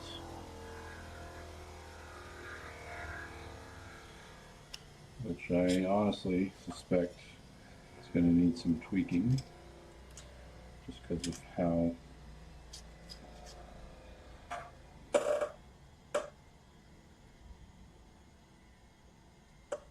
okay, I'll just fit it together and we'll see what needs to be adjusted.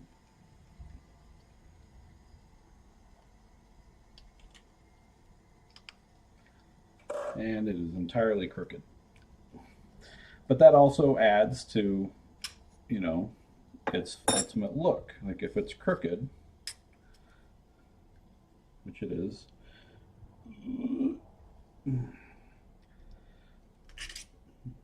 know, eventually it comes together, you know, and it's just, but now that I've torqued it to try to rectify the crooked, it throws other shapes back off. So now you got to go back and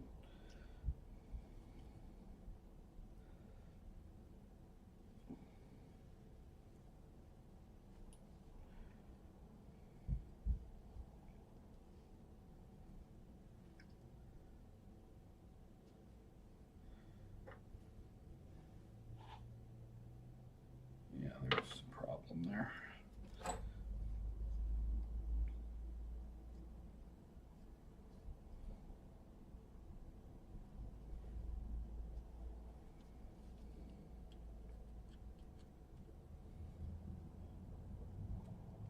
This is why I said I hate doing the index finger.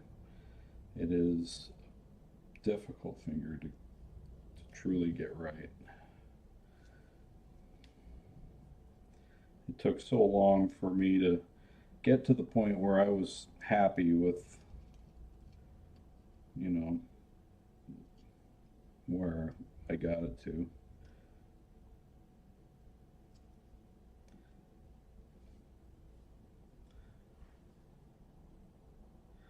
See, there's just something wrong.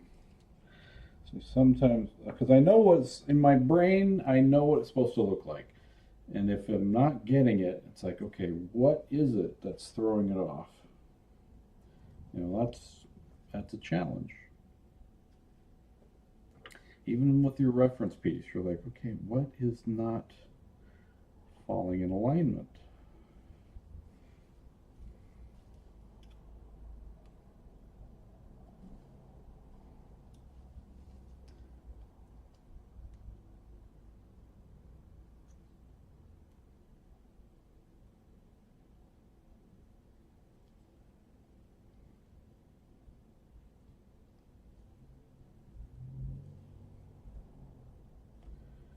It's like right there. It's like something is just not right.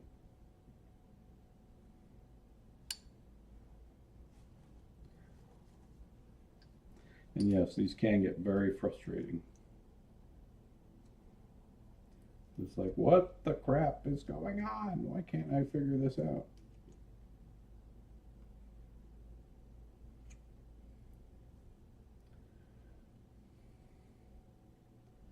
You eventually get there, but it's just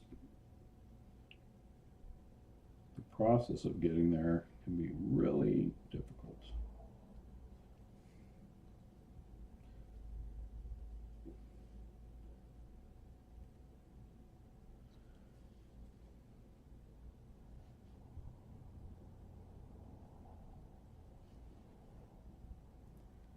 See, there's just something wrong.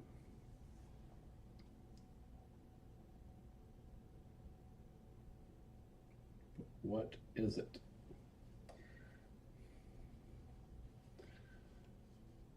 See, even though I've made so many of these, I still struggle with them sometimes.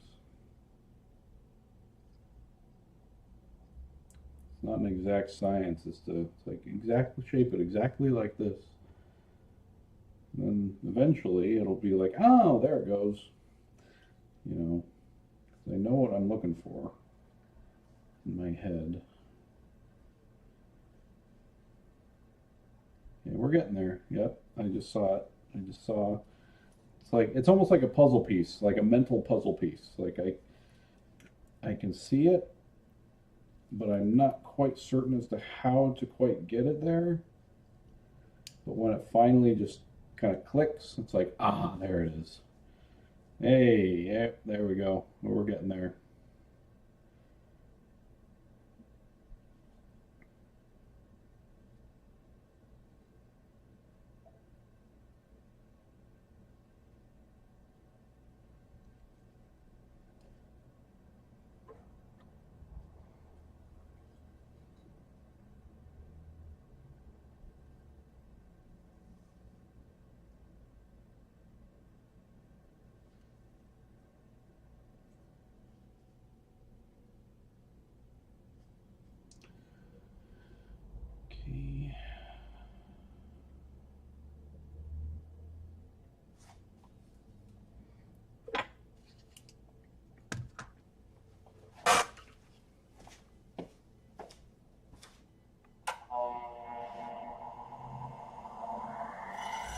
Okay.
Man, that is not fitting together nicely at all.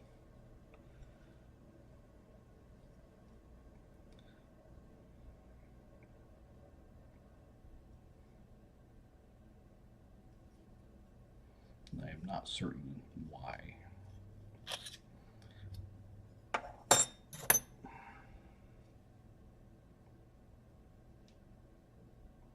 Sometimes it's better to just scrap it and just start over.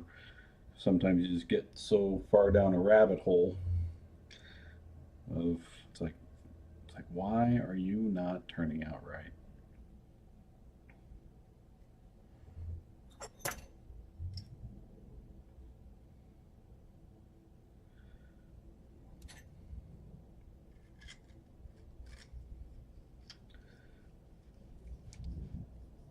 Let's see what is going on with this. Okay, that's fine. That's fine.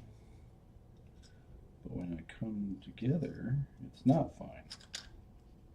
Yeah, something's not right. Okay.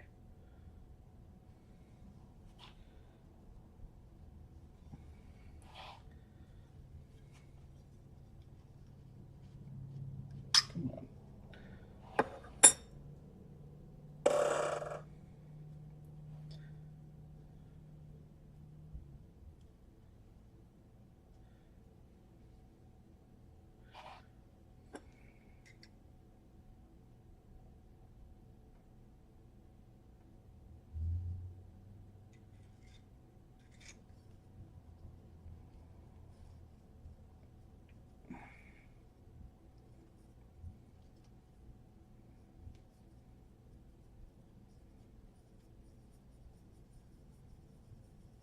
Just trying to make the holes just a little bit bigger.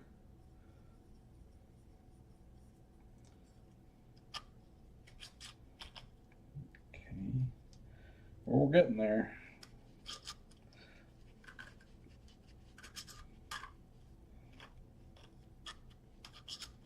It's just a lot of these pieces, they don't leave a lot of like breathing room. That if you put something just a hair off, it can not quite come together right. So I'm just trying to make the holes just right. So we're getting there. Then you check for where it catches. Okay. Okay, that's looking good. Okay, yeah, we're getting there. I don't think I'm gonna have to redo this. It's just keep tweaking it until it comes together. I just can't believe though, because I remember looking at the original glove the first time I saw it in person and just being like, that index fingertip is a lot skinnier than I thought it was.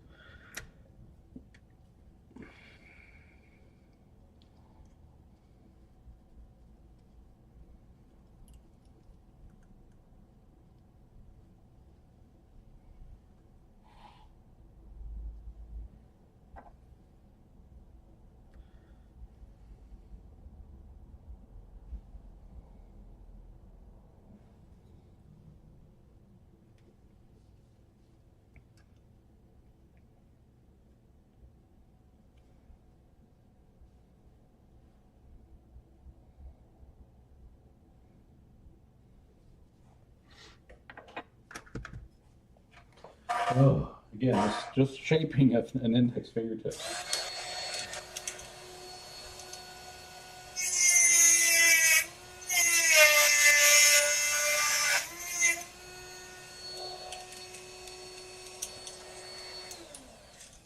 You can have the best template in the world, but if you don't shape it right, it ain't gonna turn out right. So let me see. Can this thing stay? Okay.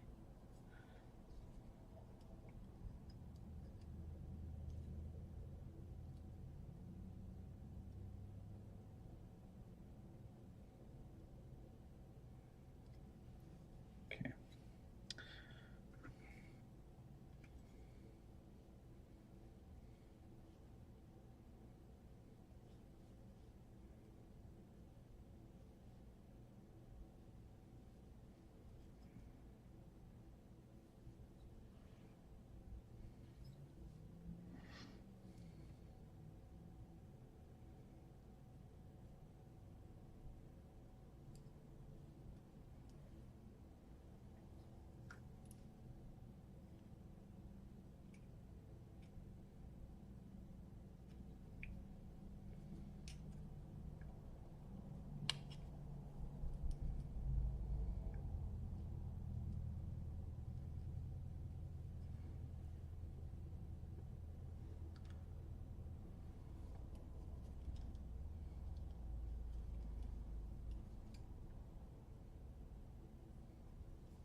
Oh, goodness me.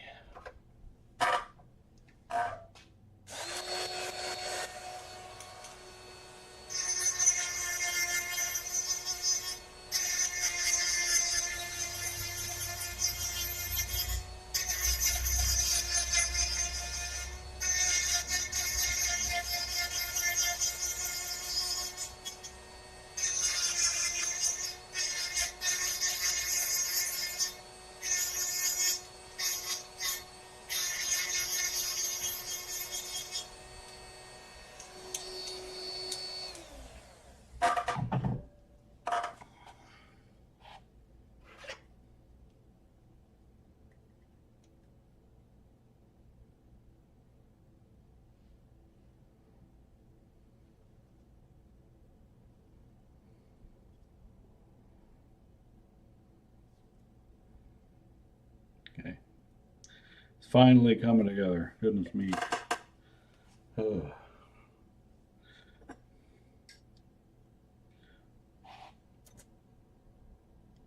Again, this is why templates. I mean, if this were just a hero or an Avenger, ooh yeah, we got good movement too. If this was just a hero or an Avenger, I would not. I just basically say, looks good, good enough. You know, but again, I've got extremely high standards for a template glove, and so.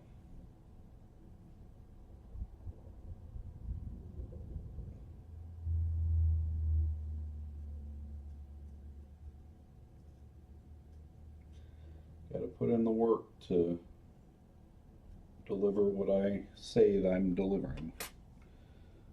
If I say that these are the most accurate gloves, then they better be that.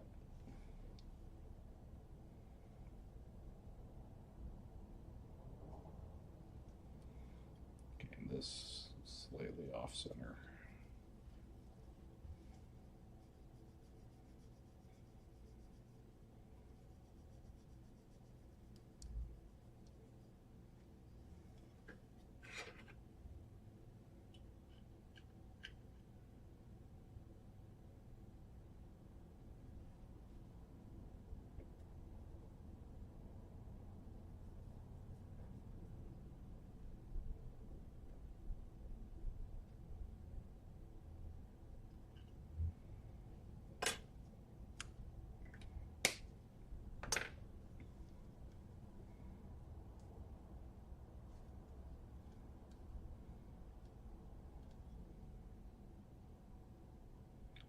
Movement on that is not quite as smooth as that ring finger, but I mean, I can always tweak that later, but.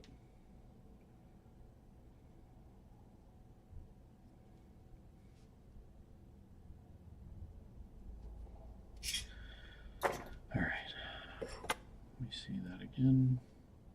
Yeah, I like it. Okay.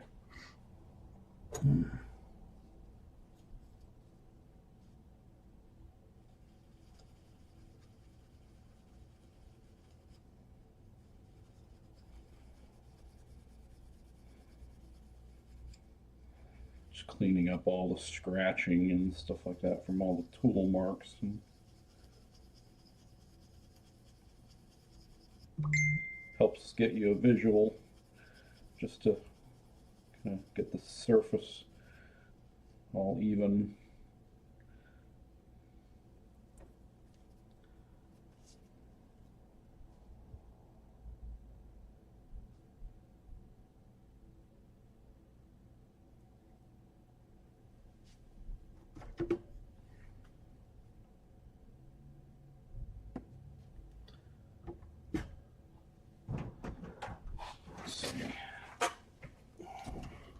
Gonna compare it to the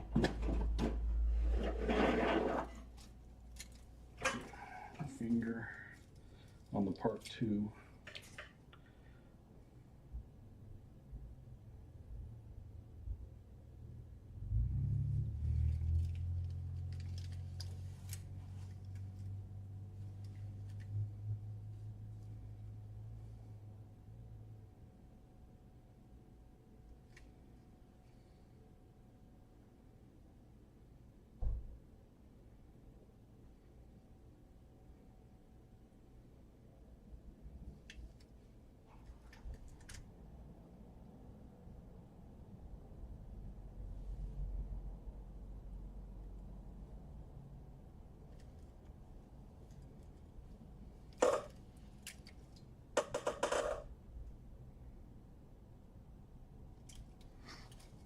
So weird how, depending on the angle, this is just the part 2 glove that I built for the same customer.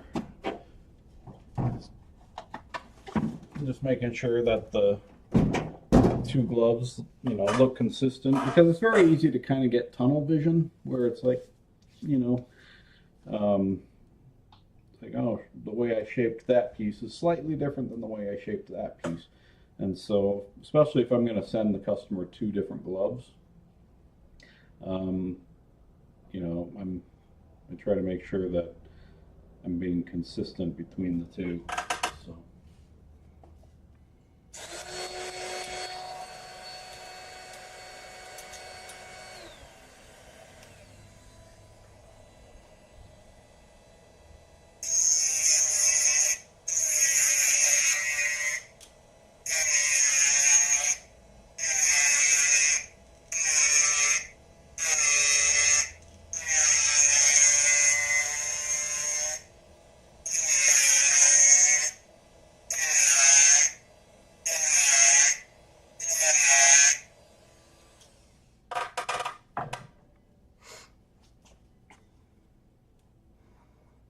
Yeah. I mean, I essentially do have that. It's just in pieces. You know, it's like, because I've got, you know, my index finger piece reference. You know, I've got my middle finger piece reference, and, you know, my ring finger and pinky finger, and then I've got the four stalls here. And so I do have master copies because these were all the pieces that I made in the presence of the original glove. So those are my absolute master copies. Oh yeah, that looks good.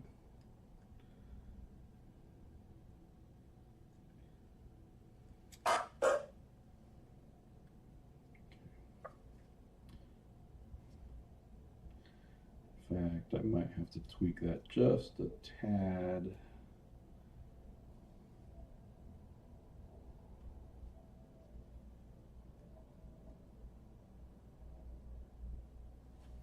Of course, this isn't one of my template glove blade fingers.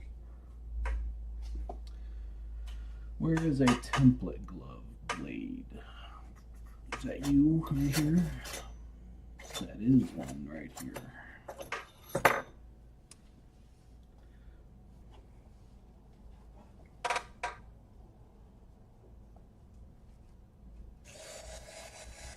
I mean, losing?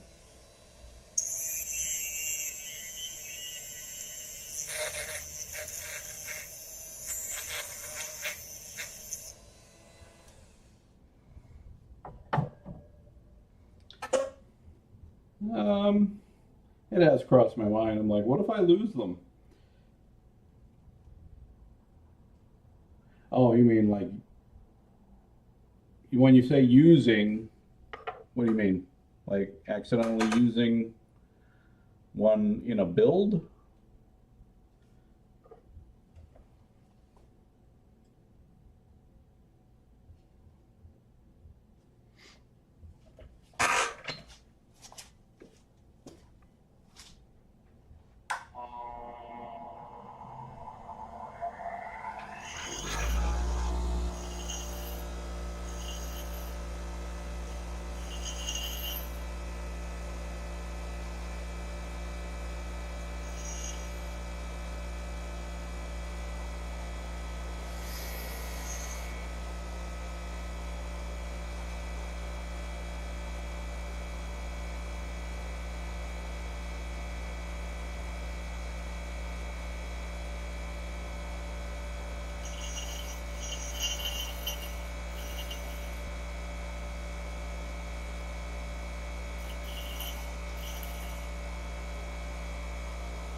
No, I'm not afraid of that because I have it.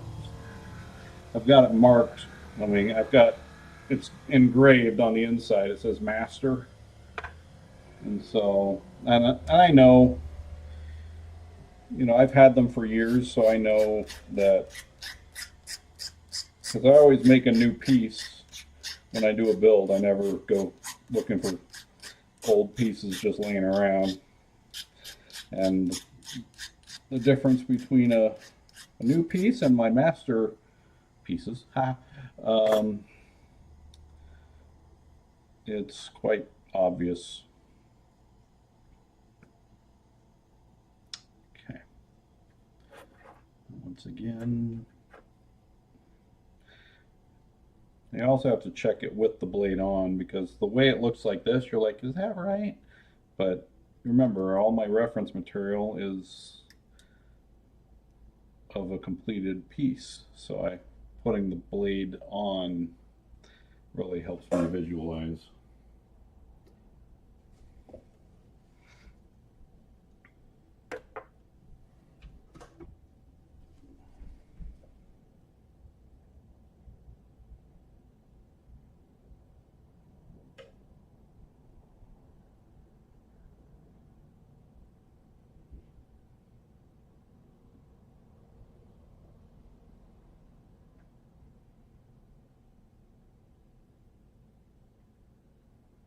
And the index tip is very strange in that it's a shapeshifter. It's like from one angle it looks completely different than just a slightly different angle. And so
which dents are you referring to?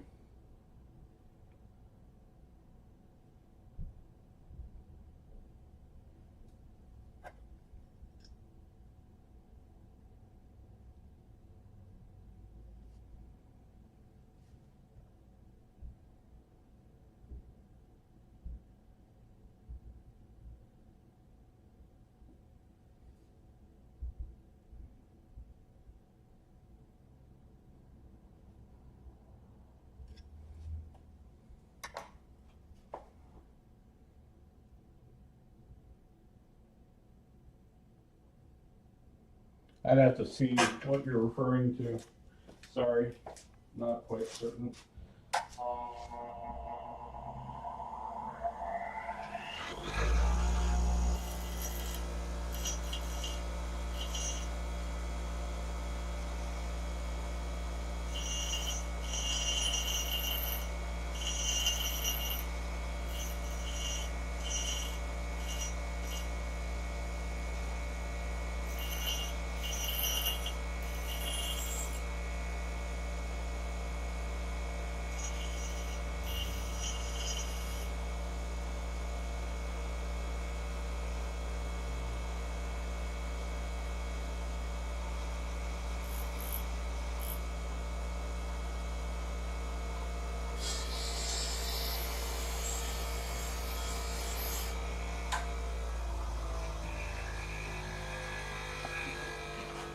Normally the index fingertip doesn't take me this long to do, but this one is just being a particular pain in the butt.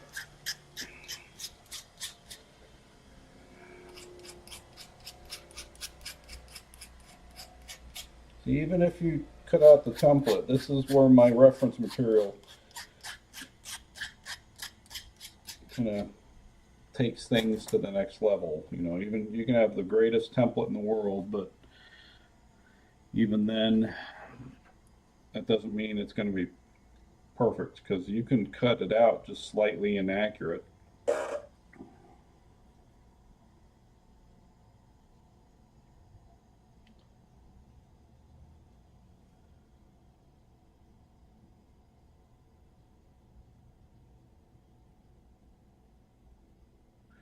I do know of one dent that is under the ring finger.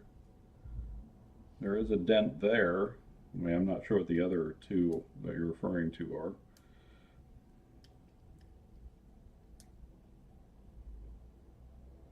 I'm open to seeing them though.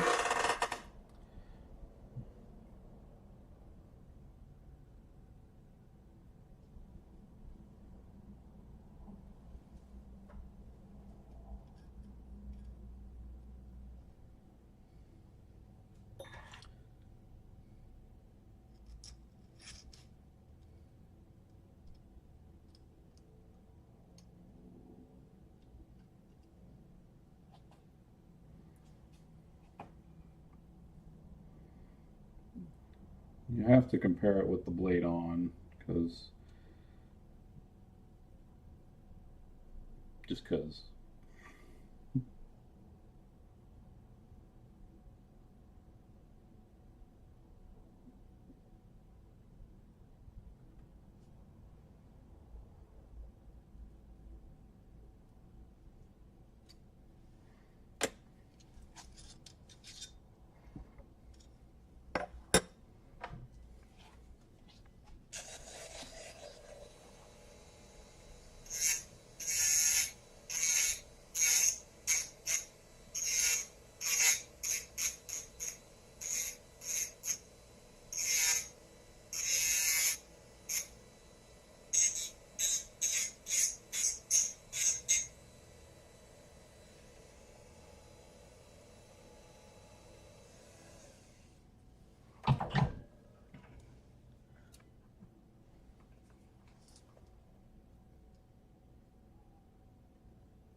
Oh, that was a pain in the butt. I think I'm calling it good there.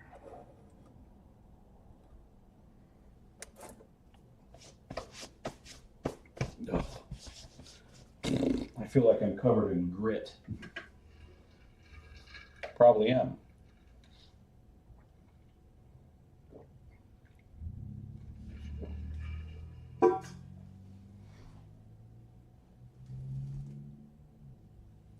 All right.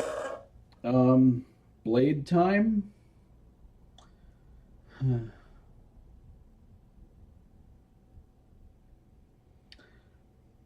tired. I want a break, but I have a mortgage to pay.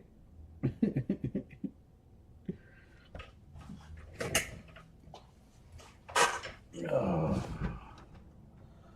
Alrighty.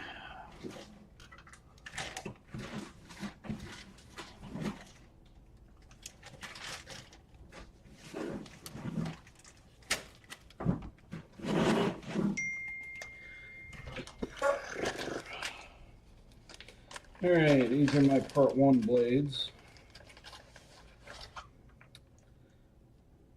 That is a pinky. Why does it feel like it's been forever since I've done a part 1? Because it has been. That is a middle finger. Eh.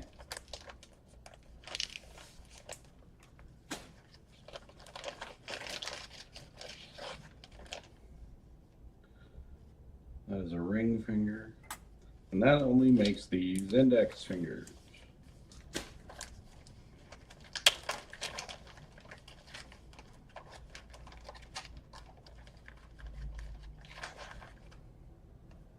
Yep.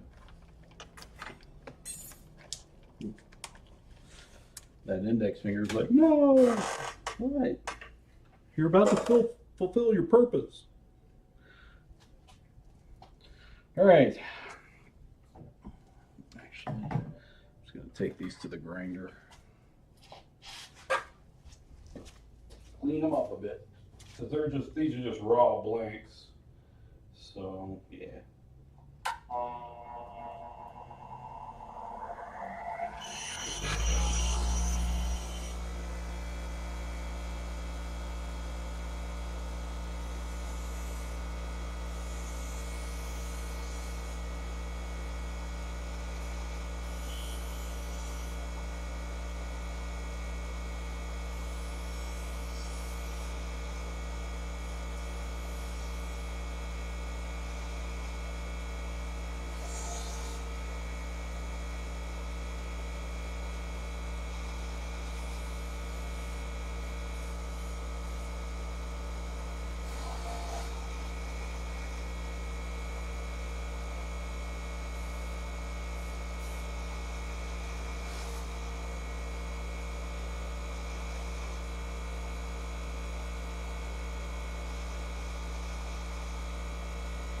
Hearing rattling.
One.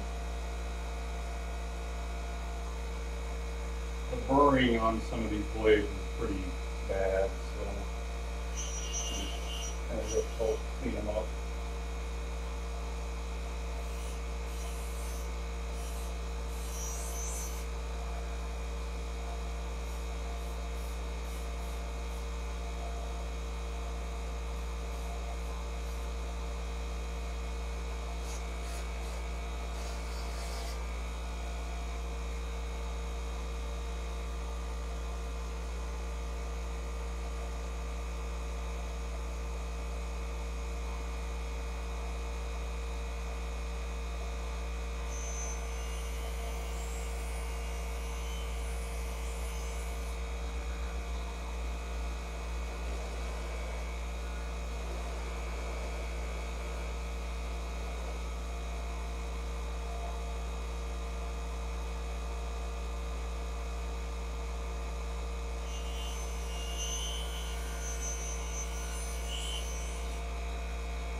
These blades are going to be mirrored, so I have to make sure they're really clean, have a nice smooth surface.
I know I should,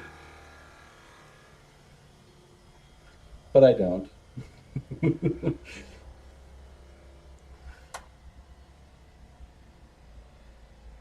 Yeah, shut up. I don't want to hear it.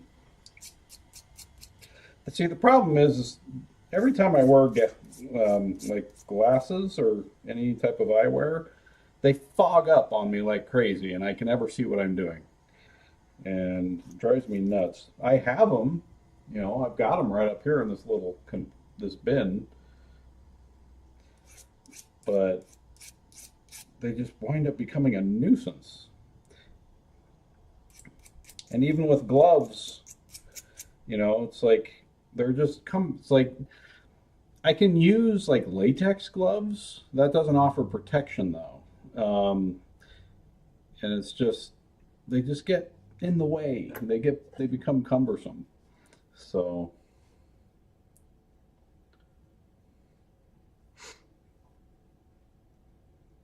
don't tell me how to do my job. I'm aware. I'm. Hold on. Hello. Yeah.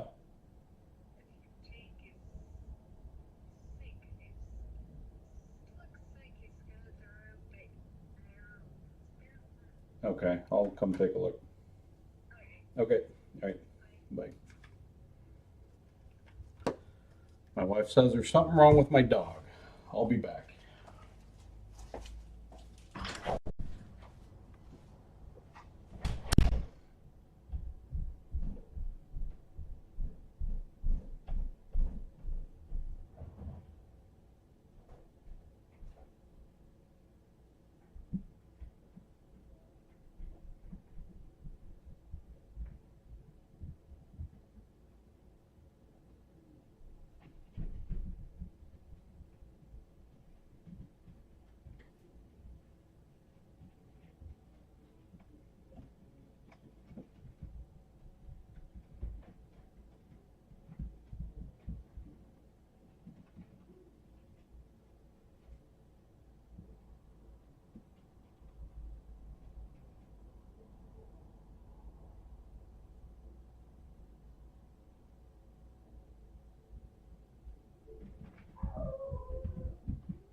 Sorry about that.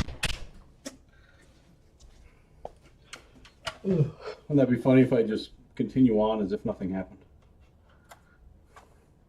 Let's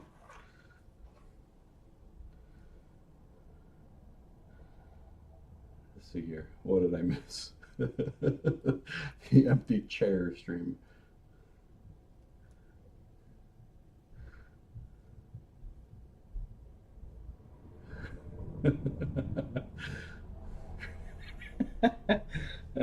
That's funny. No, Jake was having a reverse sneezing attack, and which can look scary, but it's nothing to be particularly concerned about. But yeah, so anyway, that's all it was. I got up there, I saw him doing it because my power went out last night, and so that turned off my air filters. I have air filters going constantly because we have a lot of pet hair and probably dander, and so it's hard to keep everything clean.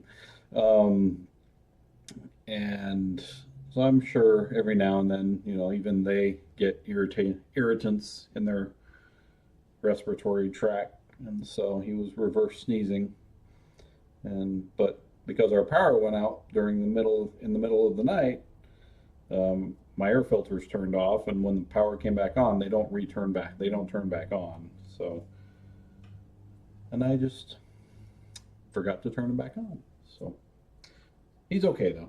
He's on the porch with Lexi right now. Okay, now time to bevel. Means I gotta change my sanding belt.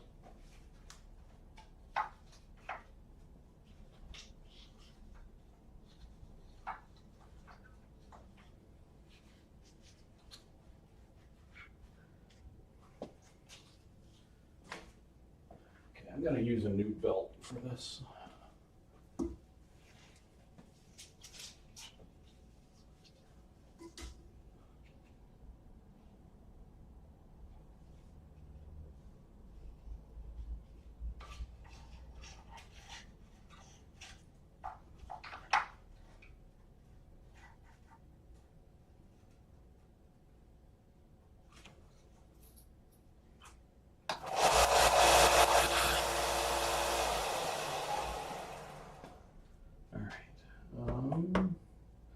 Where's my jig? Oh, down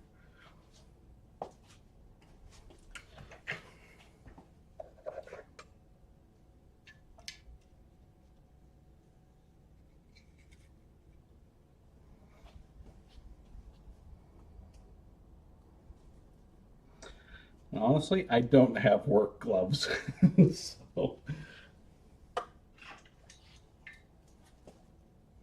at least I can do this. Those are dirty. I know I have another pair up there somewhere, but they're buried under something. Me too, Aaron.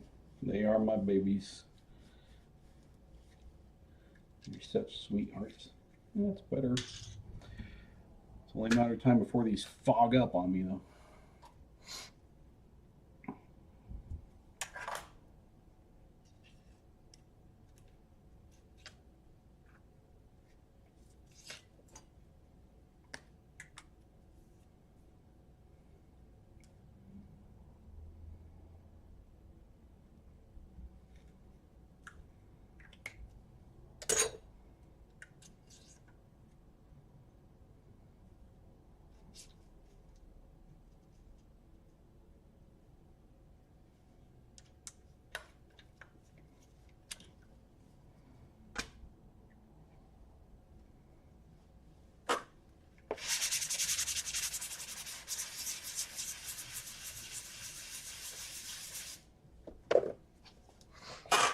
Sorry, you're gonna have to look at this thing while I'm doing this. So I'll try to stand sideways for you.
That's a hot blade.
Now this is how I beveled them.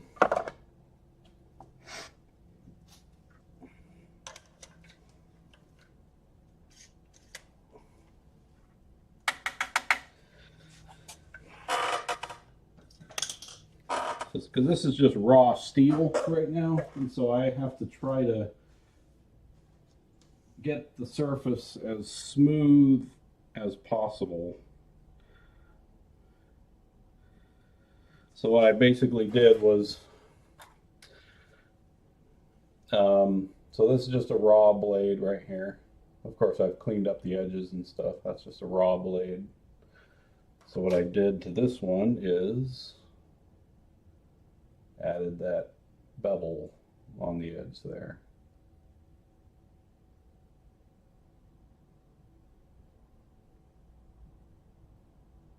There's a good shot of it right there.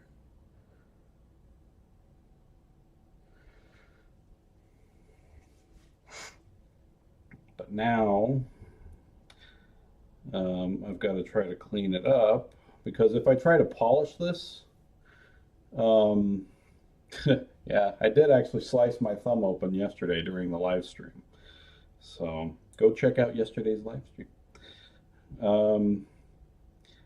Anyway, if I try to polish this, it's still, the surface, while it's smooth, it feels smooth to the touch, it's not gonna have a nice, clean, even finish. So generally what I do is I take this thingamajig,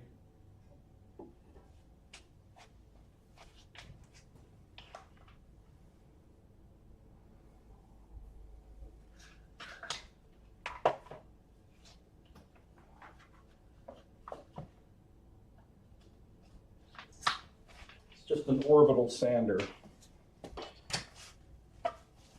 This always makes my fingers go numb. This is going to be loud.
I know there's got to be a better way to do this, but for some reason I can't seem to figure it out.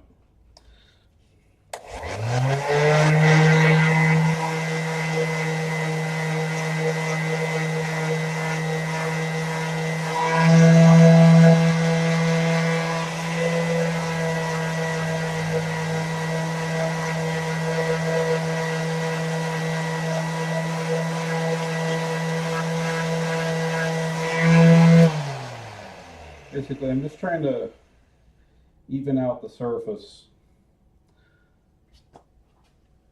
So, because when you go to polish, it hopefully gets rid of like any grind lines and stuff like that. So I'm going to try polishing this and see how it looks.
right, sorry.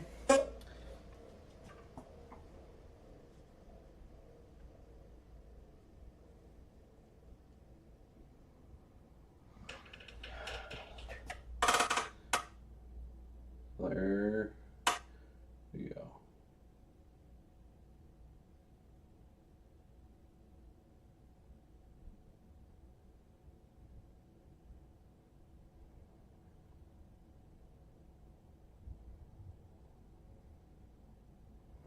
So yeah. See the bevel there.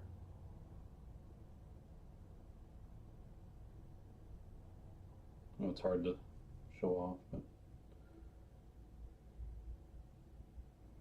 anyway, so yeah. That's the middle finger. So this one fits like this. I just have to get it so it fits on the tip correctly.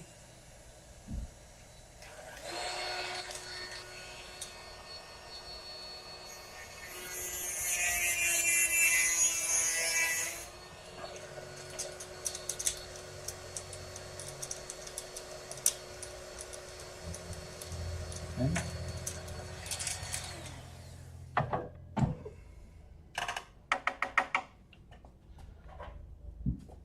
Yep, 1 down, 3 to go. It's like, yeah.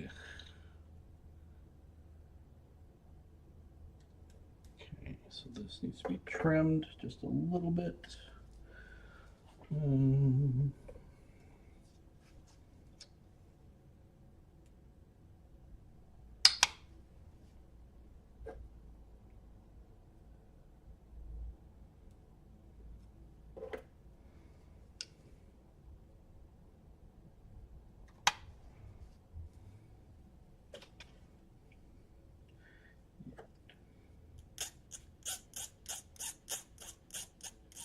But this customer does want his blades sharp, so you have to put a good bevel on the bottom edge.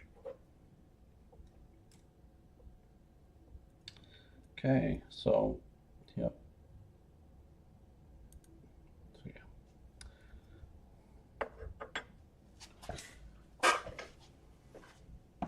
No problem.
Everybody gets the regular, or all the beveled blades now.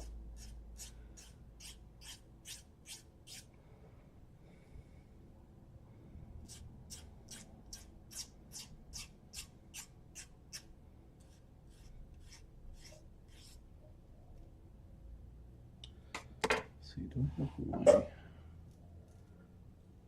I've got my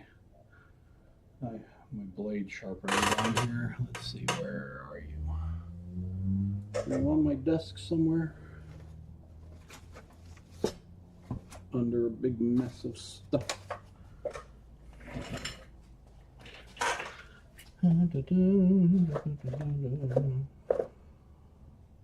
Where are you?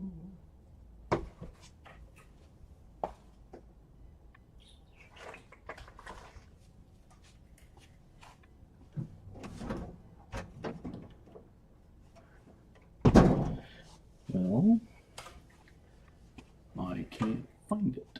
I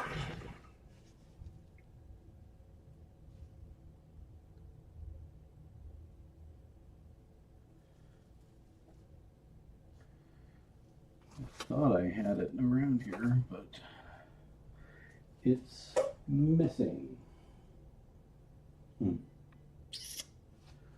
Not surprised.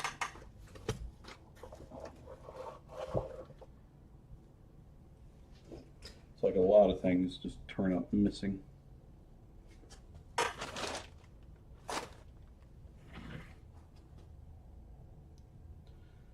Yes, I do.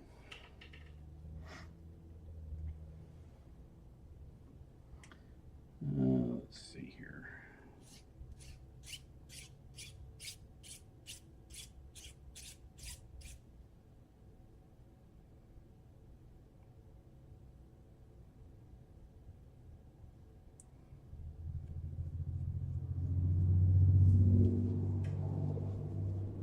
I'll worry about sharpening it later. I'll do that another time.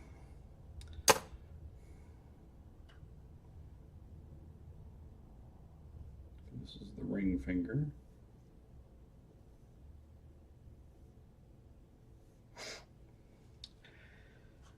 Yep, there's a lot more to these things than people realize.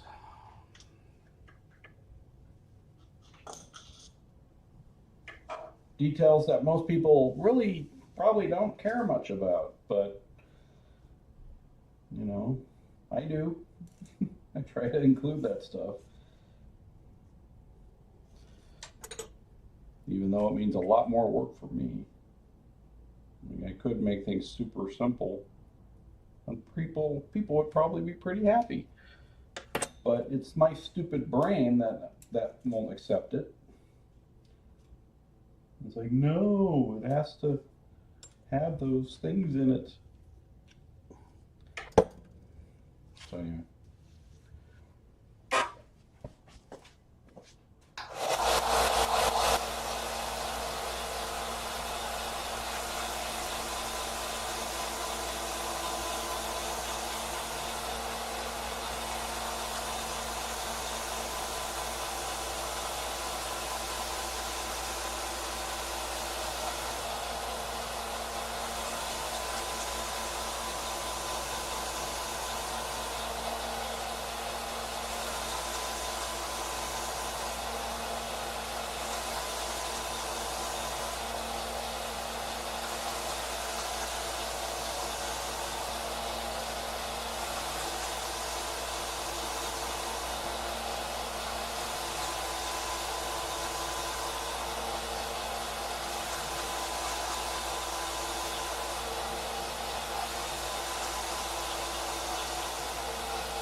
Okay.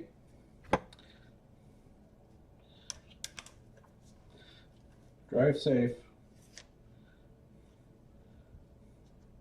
I know you can't control other people on the road, but do your part. I know you know that. So. All right. Yeah, glove building, it's challenging. You know, it's a lot more difficult than people realize. So, yeah.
So this is pretty much what it looks like before polishing.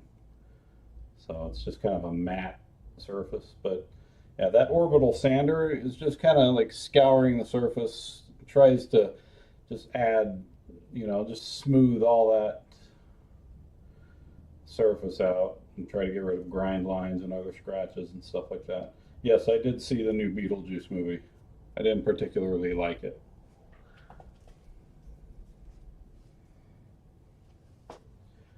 Oh,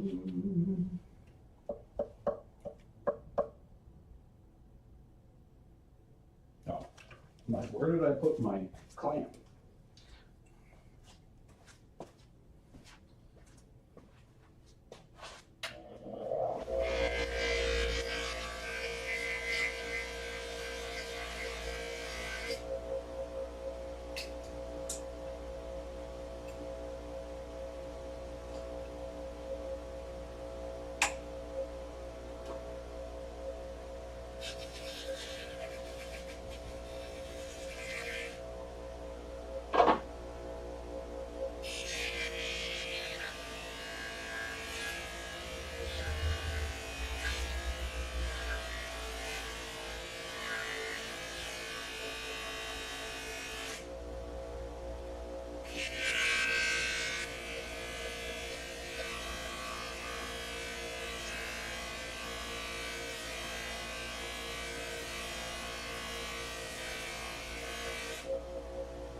blade number 2.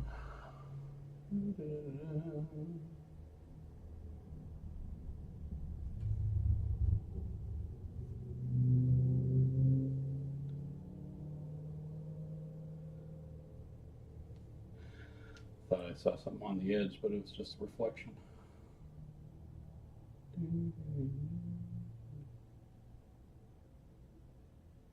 Anyway, so yeah.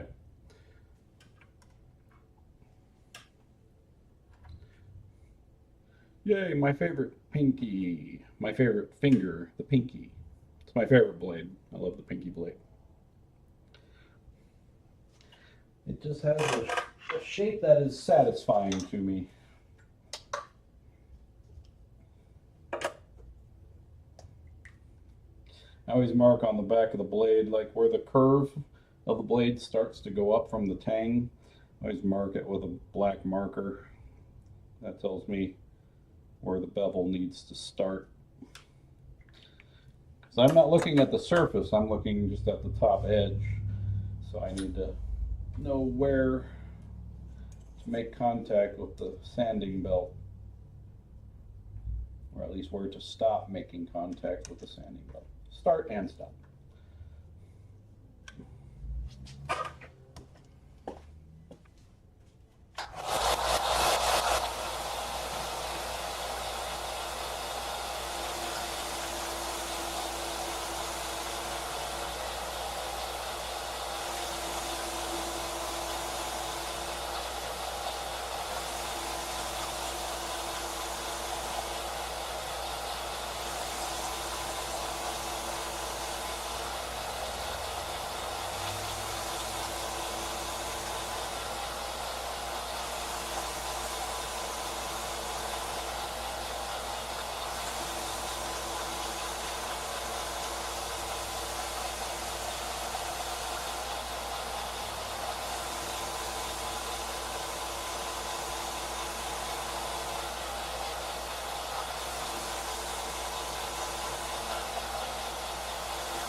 Any other movies you're interested in going to go see?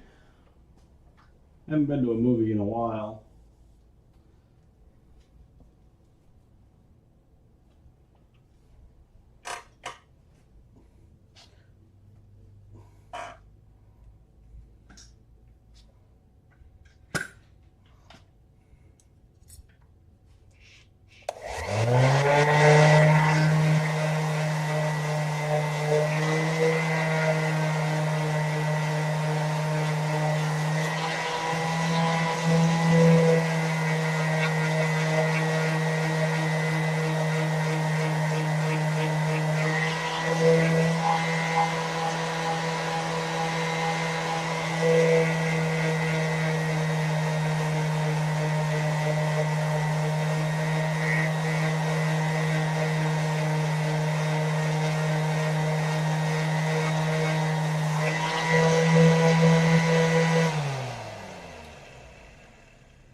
Yeah, I go to IMAX theaters when there's something interesting that I'm wanting to see.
Well, because with The Last of Us, Neil, um, season three, it's just the second half of part two.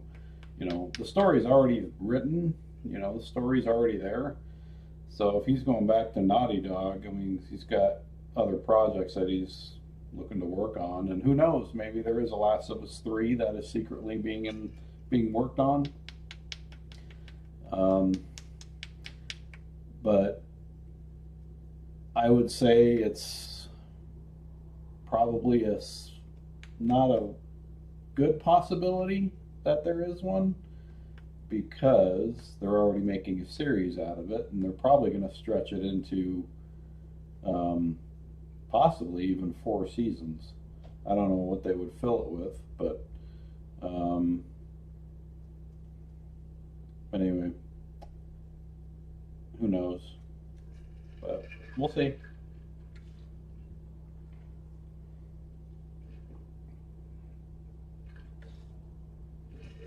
I'm fine with the ending of the game.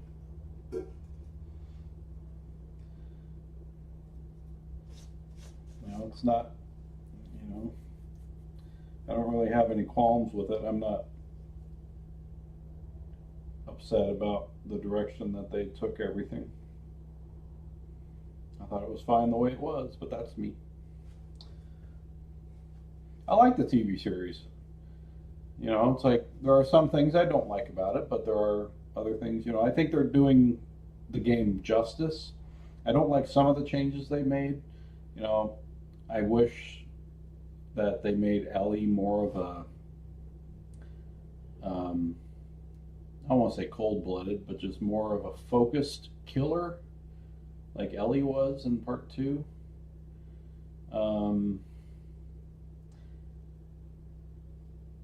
But you know, I understand some of the changes, but other ones I don't agree with. But overall, you know, I'm still enjoying the series. Um, yeah, there's, you know, just minor changes, but it's it's pretty staying pretty faithful to the overall, you know, purpose and storyline. There's just some more creative differences, I guess I would just call them. Yeah. I mean, some people just want it straight up like the video game, and I understand that, you know, but there's other people that, you know, some things about the game just don't work as well. You know, I think like some things in the show were done better than they were done in the game. You know, like that porch conversation with Ellie and Joel. You know, some people um, were surprised that it was placed where it was, but I think it was placed in the right spot for the TV series. Um, and I think it was even done, like, executed better. It's more has more of an emotional impact than it did in the game. Um, but you know, that's kind of where I wish, like, I wish they had made Ellie more of a just focused, vengeful, you know, single-minded mission, you know, focused killer like she is in the game. Whereas in the show, she's a lot more clumsy. Um, you know, it's like it's because of her. There are some things that it's like wouldn't have happened if it weren't for her. Yeah, I got to check that out because I think that would be interesting to actually play it in chronological order. That's kind of a cool idea. Um, it's gonna, you know, I'm sure you're gonna bounce back and forth between Abby and Ellie and stuff like that. But, um, but no, you know, I'm open to creative differences. You know, I don't think everything needs to stay exactly as it is to the game, but it feels like they did change the actual character of Ellie. Um, and you know, for example, I think Joel's death in the game was done better than it was in the show. Um, and so, you know, there are some things about the show I like better. There are some things about the game that I like better. So, yeah. Excuse me. So, you know, it's like there's that episode with Bill.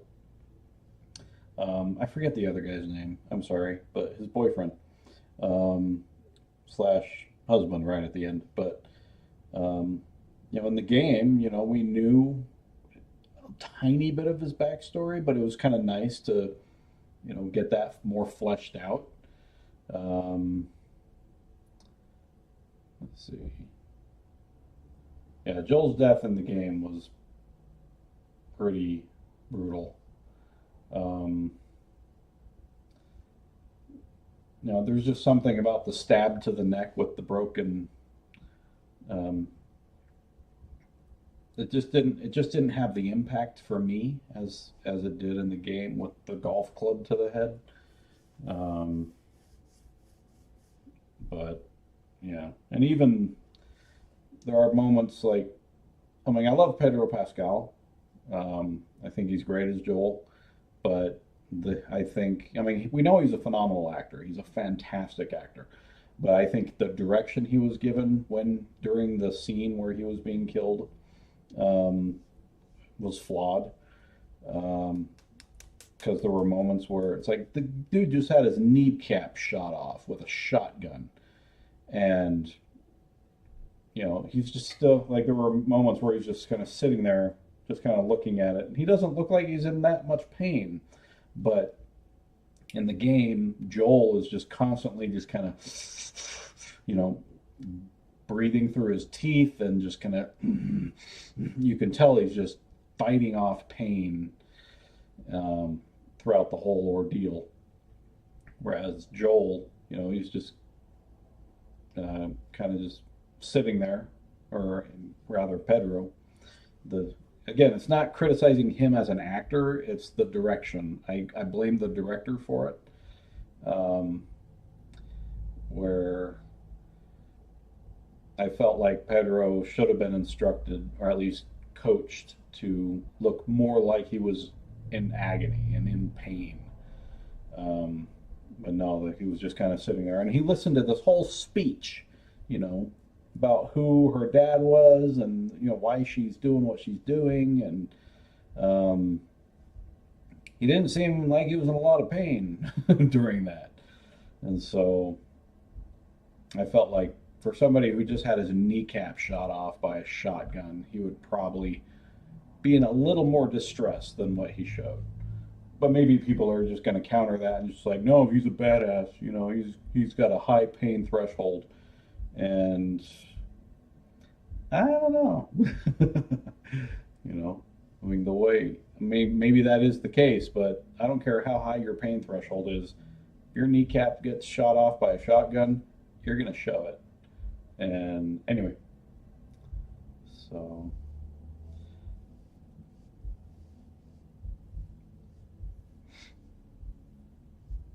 act out pain like they did in the old 80s films.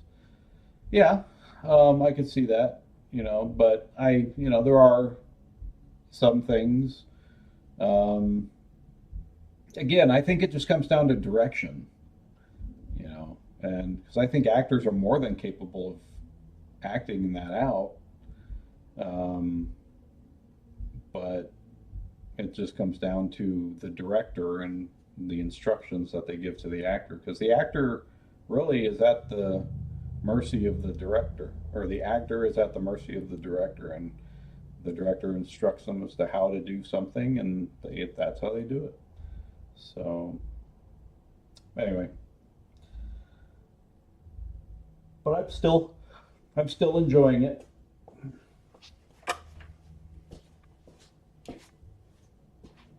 despite its flaws.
Be right back. I just remembered I left my dogs on the porch. It's hot out, but they're in the shade. But I'll let them back inside real quick.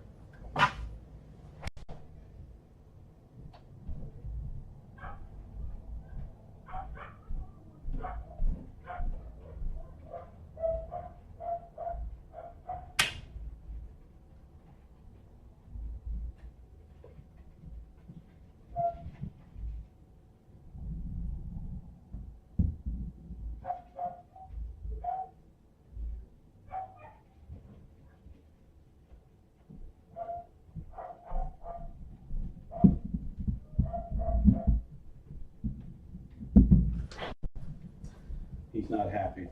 He's like, hey, I thought you were coming with. I got stuff to do, bud. I gotta pay for the house what you live in.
Yeah.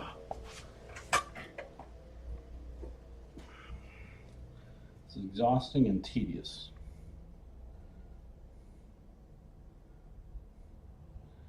I can't say I've seen all the Friday the 13th movies. I never could really get into them. I was never much into the big, just straight up slasher films.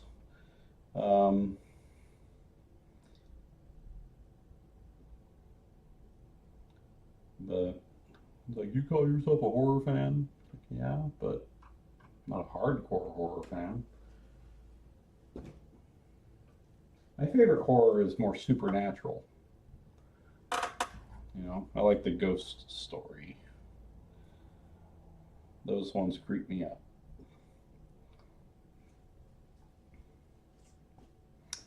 Alrighty. Come here, you. Oops.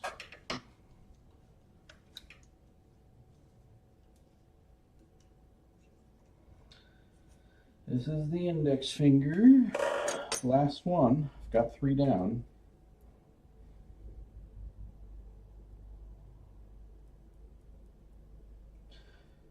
Ugh. I need a shower. I feel like I'm covered in sand. I hate it. Not a comfortable feeling at all.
Same here.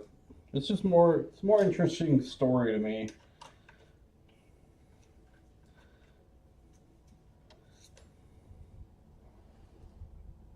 I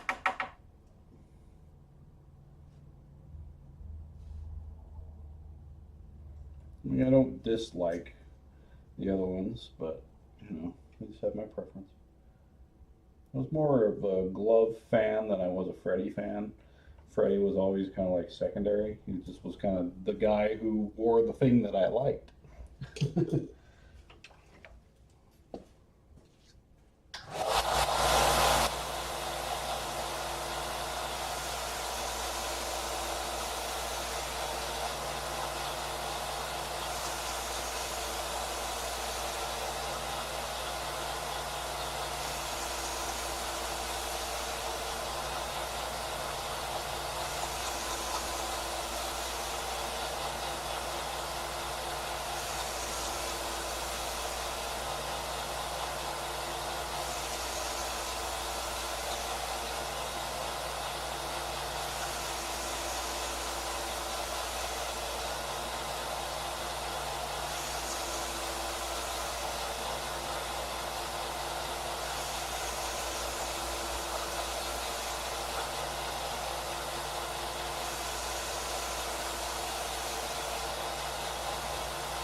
That sanding belt works or wears down, it takes longer to get the bevel to form. So.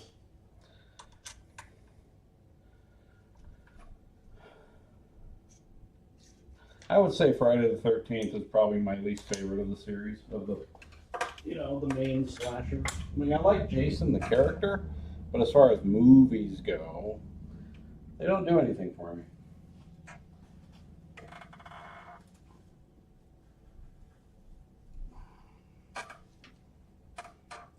I gotta make sure that this customer wants the blade break. I think he does, but I just need to double check.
Oh yeah, I was looking up.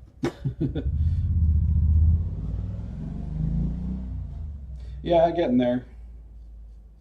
I'm just getting tired, to be honest. But let's see here. Um, I mean, how long have I been streaming?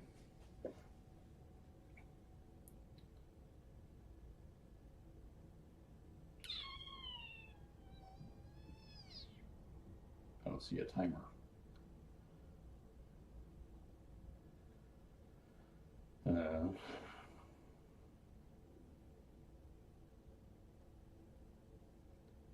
Actually, I think I'm going on almost 5 hours now, actually. Yeah. Okay.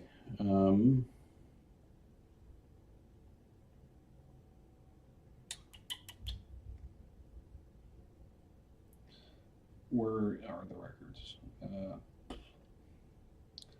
think I was going to look at our chat history because I think I asked him.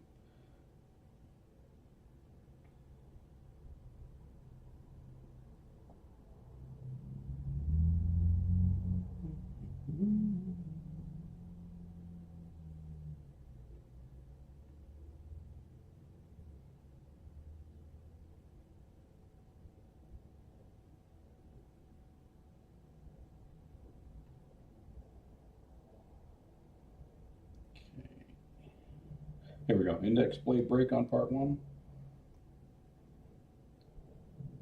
Yep. Yes to the broken index blade. Okay, we're good.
After this, it's brazing the blades onto the fingertips. Well, Band-Aid's had enough.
Oh, okay.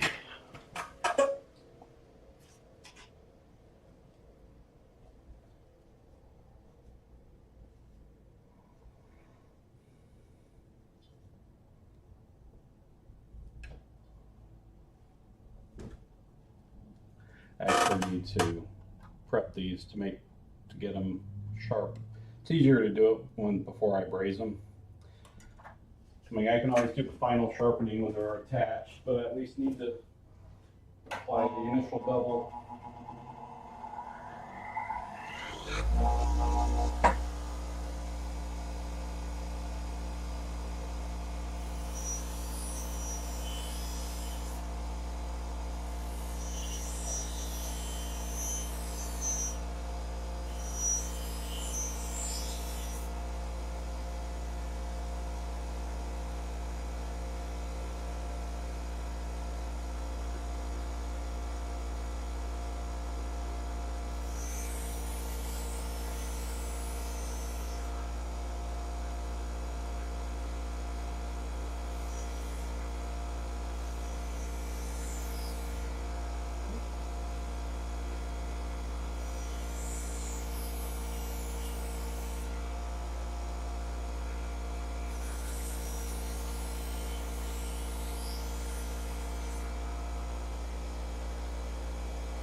Gotta have a steady hand for this part.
Oh, okay.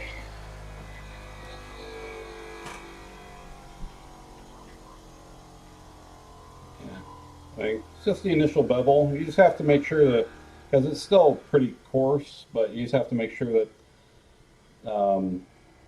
it's come to a point, and it's not like a flat surface on the very edge. You actually have to grind it down to where they actually meet, and then because you'll start to get a burr along the edge when those edges are meeting. And so now that I have the burr, what's going on? My blades were touching the pad here and making my cursor go crazy. Anyway, so yeah. Now I gotta make sure all these fit right.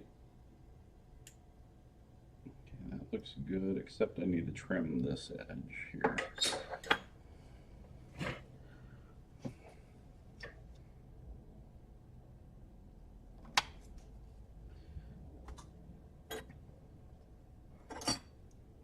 Basically, it's almost like pre-assembling, because you got to see how everything's going to fit together when that blade is on there.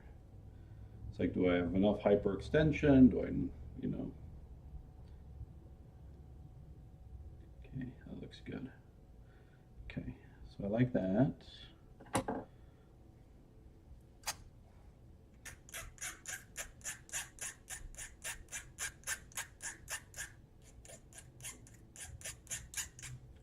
I think my hands are a little dirty.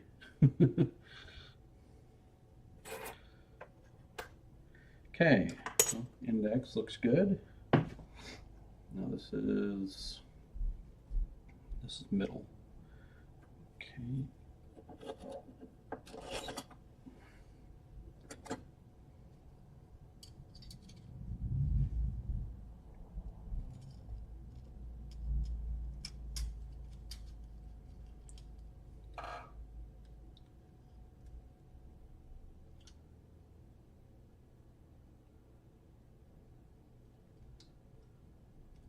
That's good.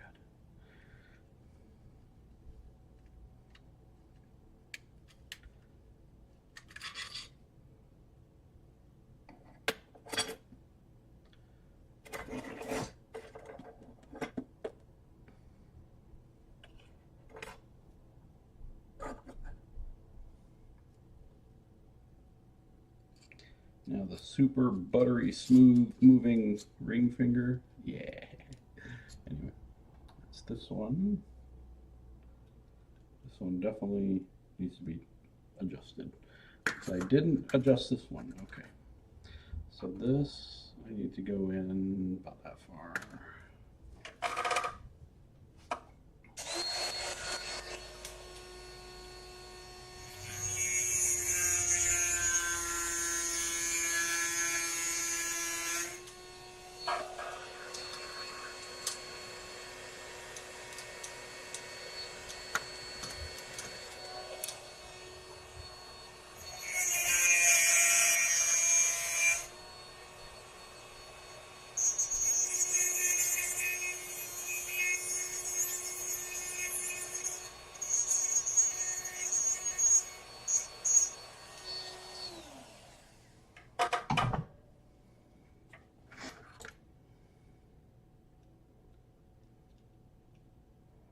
And then trim off about that much.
trim off the edge there.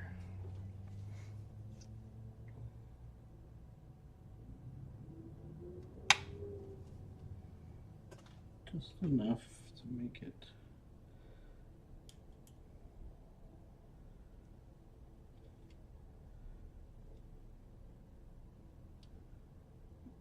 there. It's good.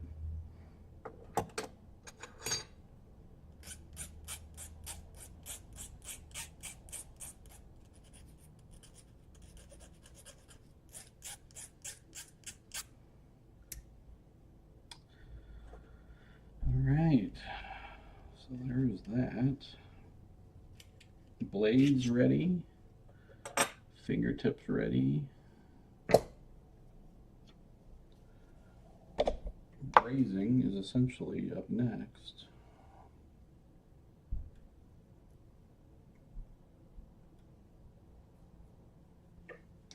Ah, my face feels itchy. Alright, so to do this without it being uninteresting, I have to relocate my workbench.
Okay.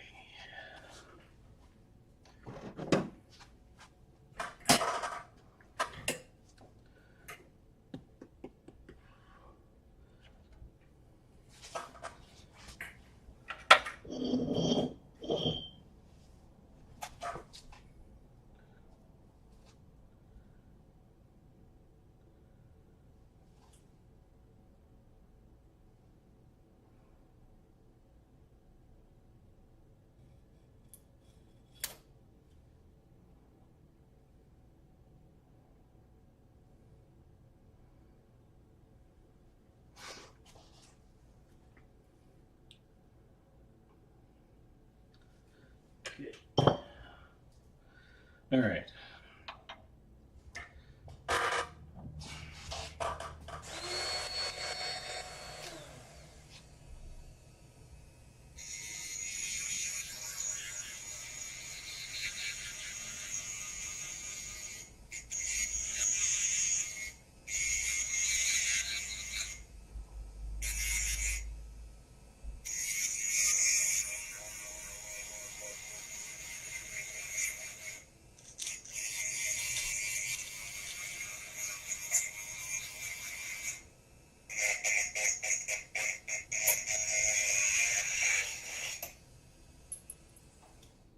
My cutting wheel just broke.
Yes, we're moving on to brazing now.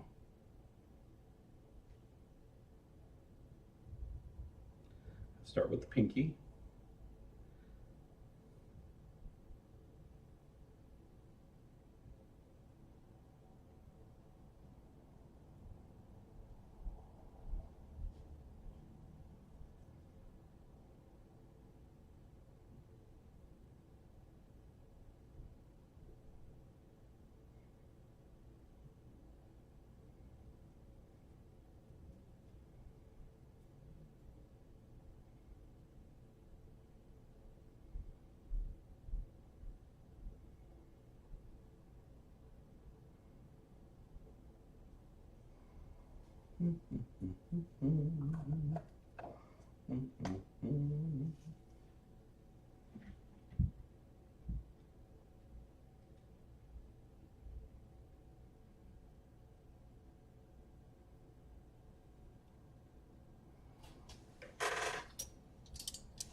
Alrighty.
let that soak for a little bit because the brazing flux gets kind of rock hard, and so I just soak it in water and then I can just wipe it off.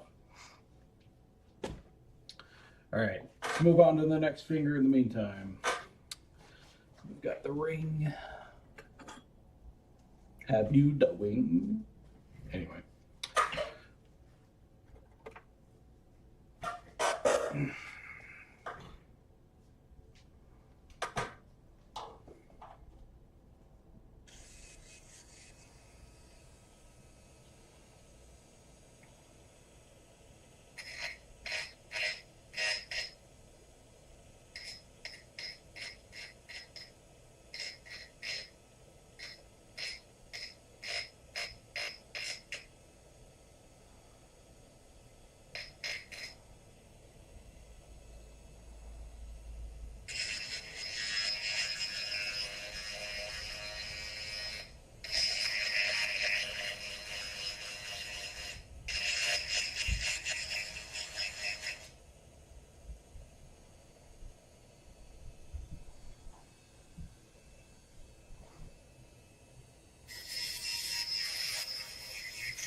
Yep, good to see you too. Yep, go get your nap. I wish I could take one.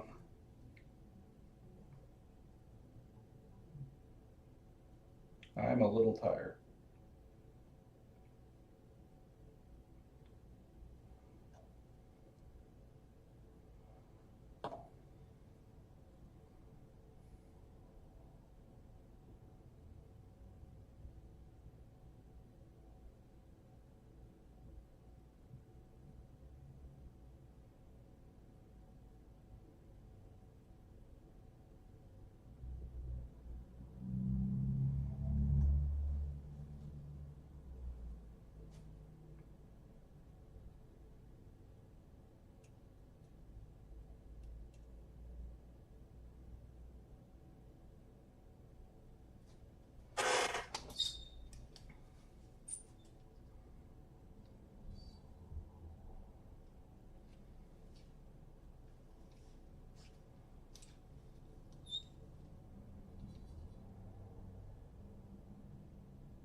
Okay.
Good.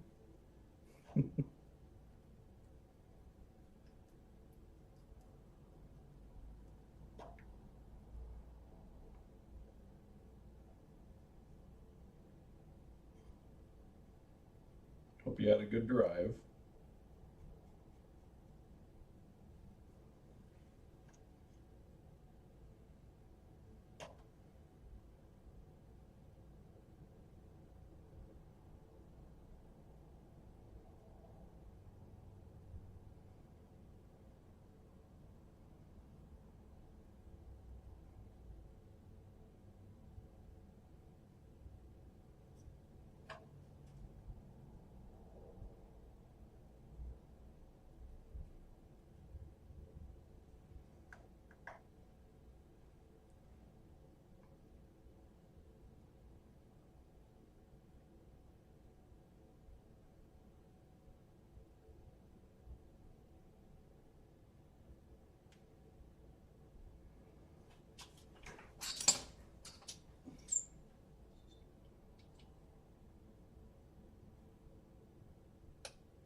Yeah, I got away from me there. Freaking wire hit the.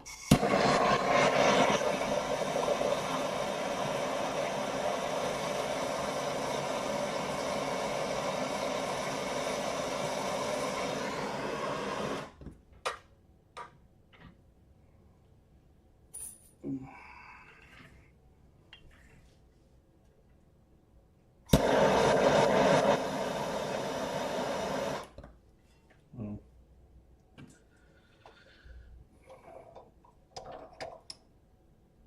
I think I'm gonna want to clean that up before.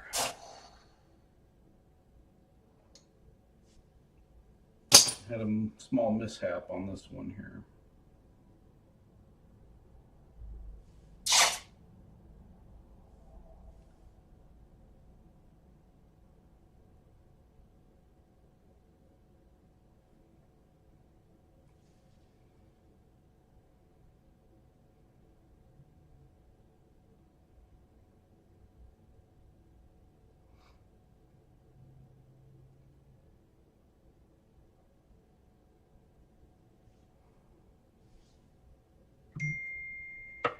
Oops.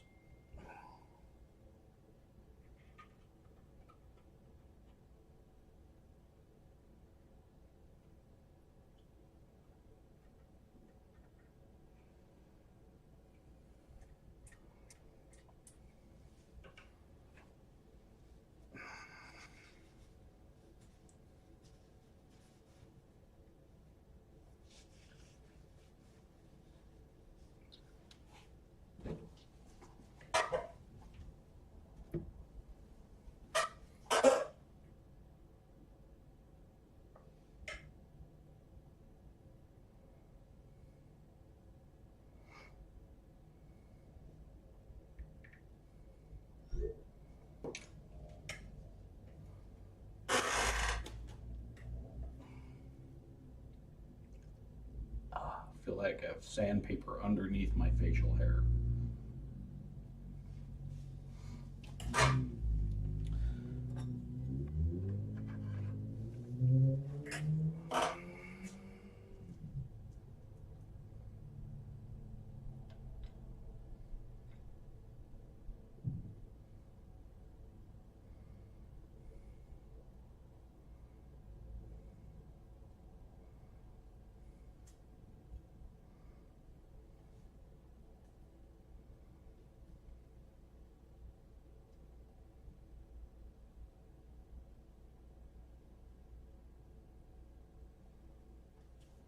Hey, I'm famous.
Yes and no.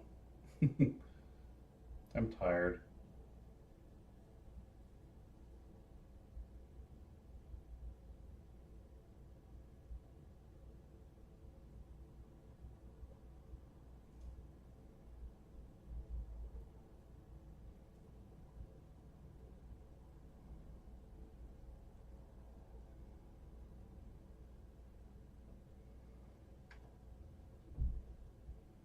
It's great because I need to do it. It's not great because I have to do it.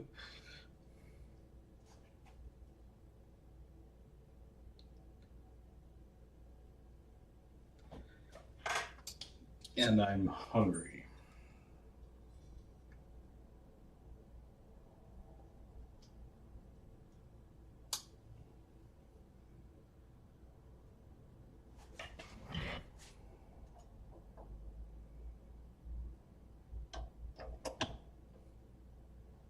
Thank you. I don't know what's for dinner, to be honest. I might just make some eggs and bacon or something.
Really started to run off. Damn it.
Oh, I could too, but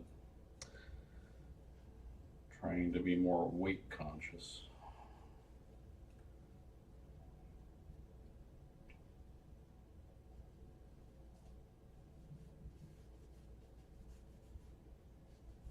So, like I said, I'll probably just do something like eggs and bacon or whatever.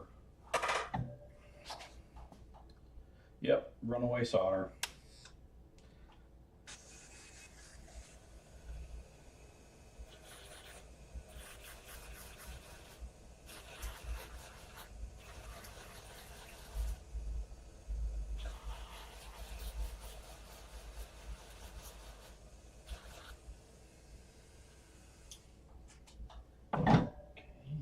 Meanwhile, while the index finger is soaking, I will work on the mishap on the middle finger.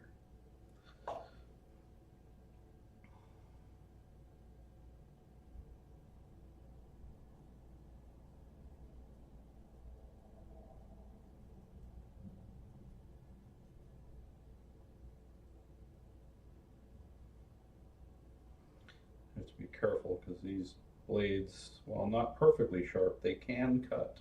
So.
Let's see if I can blend that a little bit.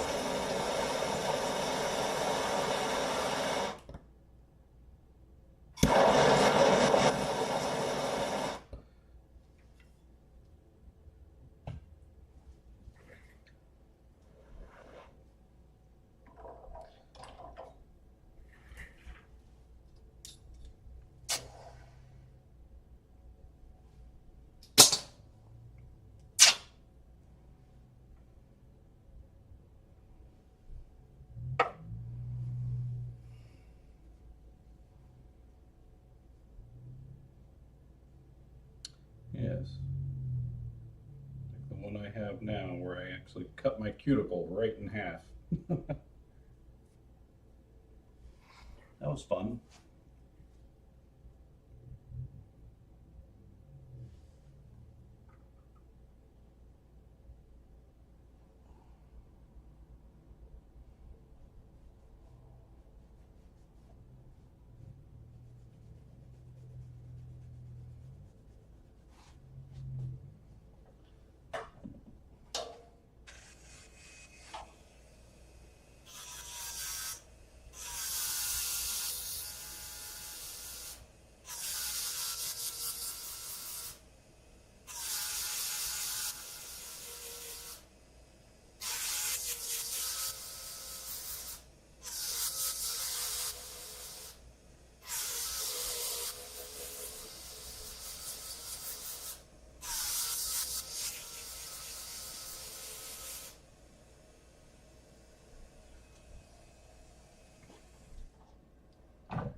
Hello.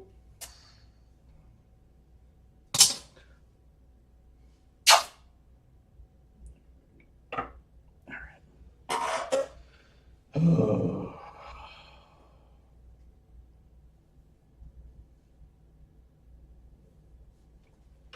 I gotta work on the pinky.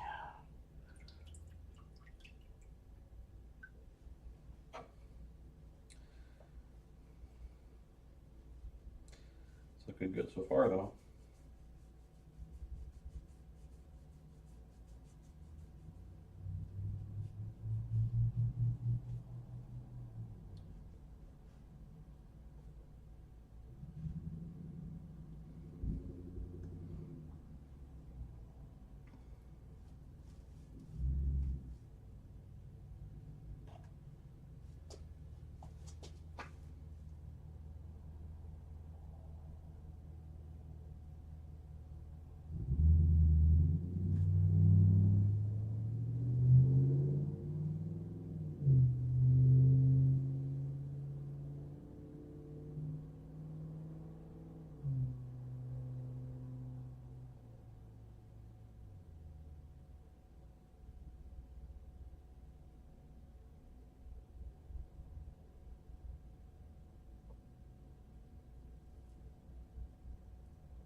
Okay, cross your fingers. Hope this works.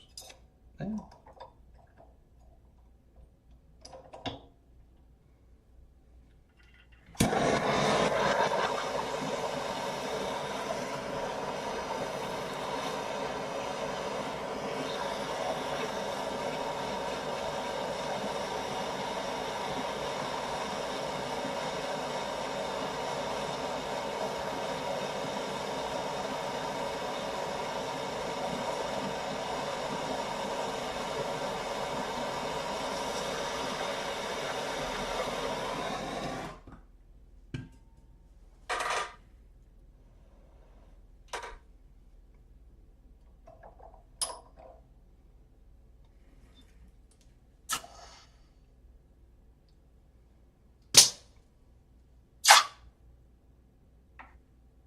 It'll work. Yay. Okay.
Okay.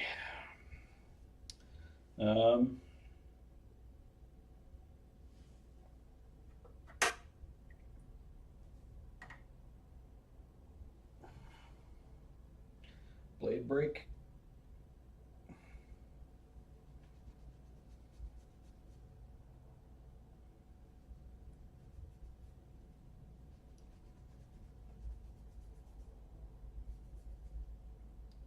I don't like doing the blade break. There's some things in glove building I just hate to do.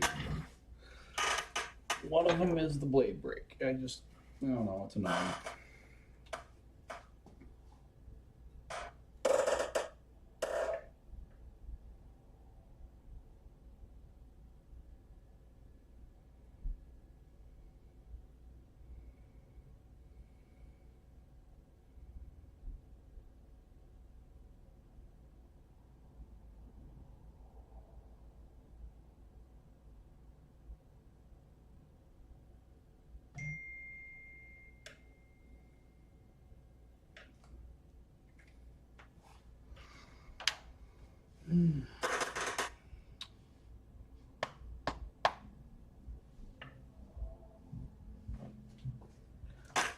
Looks like I wet my pants.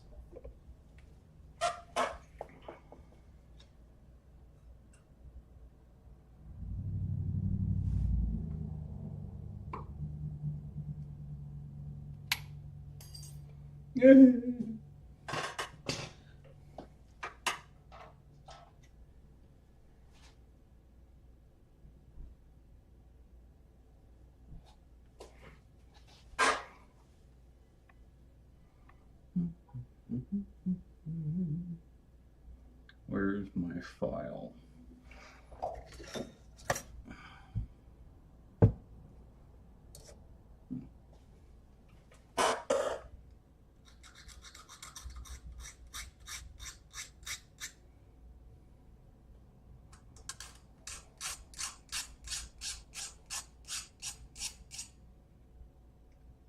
Here's a reminder that I need to lose weight. Every time I sit down, I feel my boobs jiggle. Or should I say moobs?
Gets too hot and then it's like the flux doesn't want to work anymore.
For a second there, I'm like, wait, is this cold?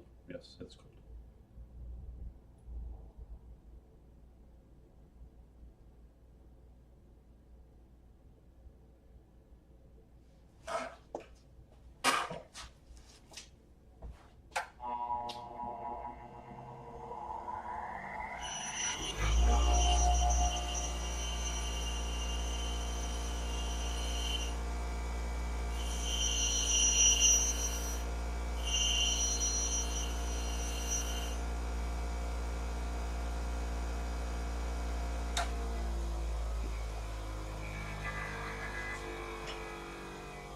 Oh, that's spinning.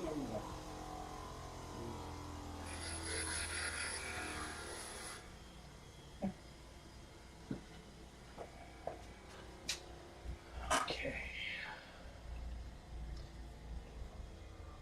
El momento de verdad.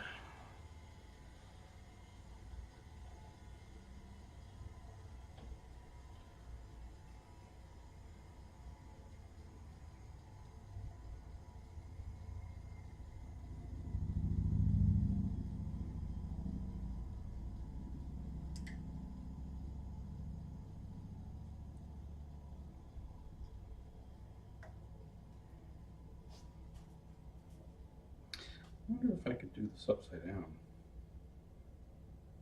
But I don't want to start improvising now. Just do it your normal way.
Okay. That nonsense is over. It's almost 8 o'clock. My whole day is just gone. Oh well. It's all for a good cause.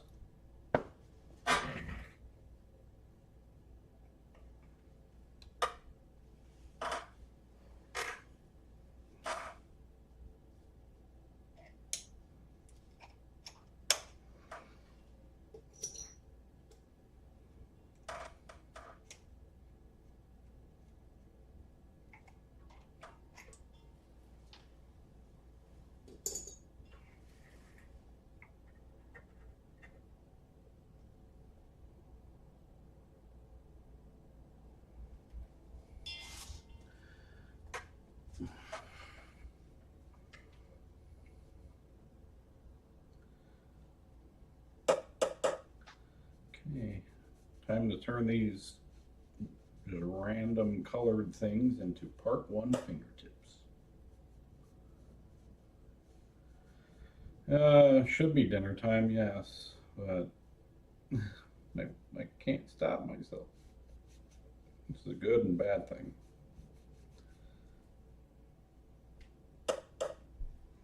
In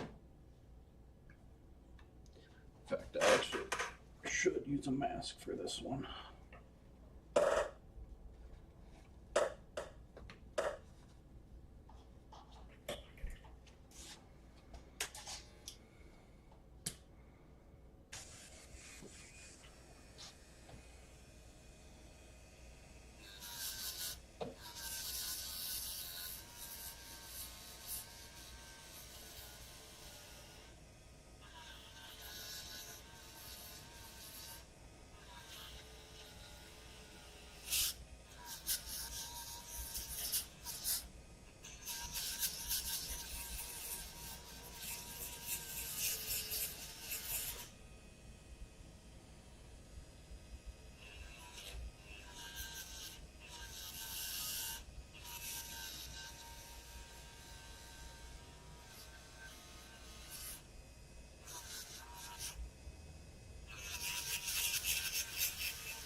Excuse me.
got me lightheaded.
Well, I need to throw it away because it's running out of fuel.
The coloring of this ring finger is kind of bugging me a little bit.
It's just kind of got like this orange tint to it that I don't like.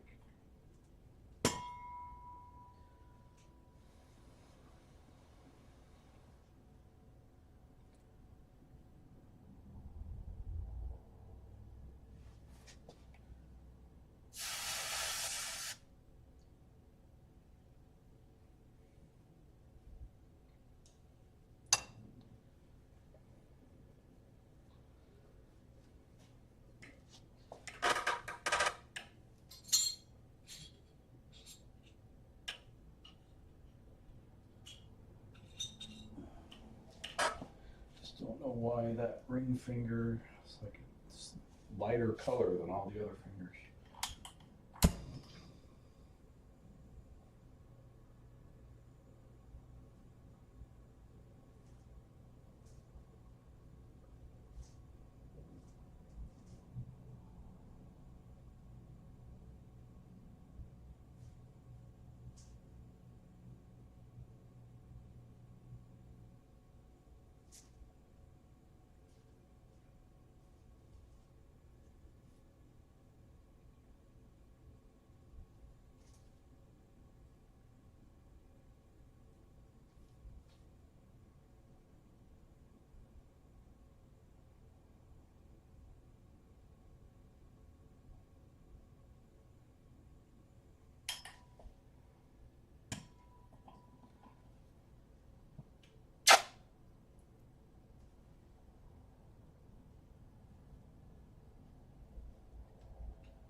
Just don't know why it's orange.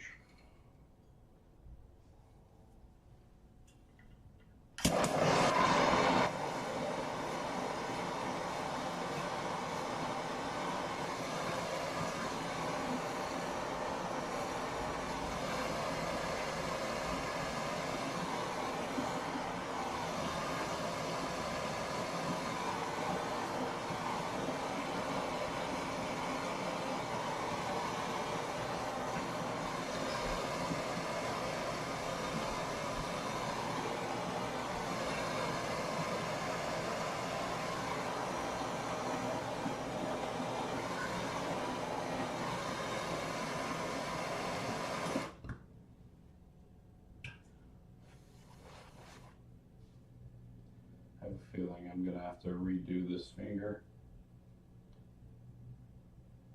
Suppose I could try sanding it down. This is the part that I hate, where it's just like, for some reason, just one finger just turns to be a different color.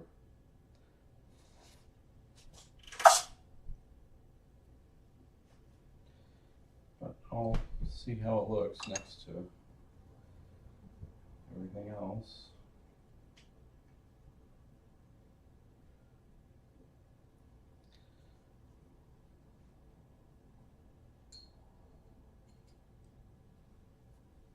Now, let's see, I need a new lighter. Ooh.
I don't want it to stand out though. It needs to be like the others.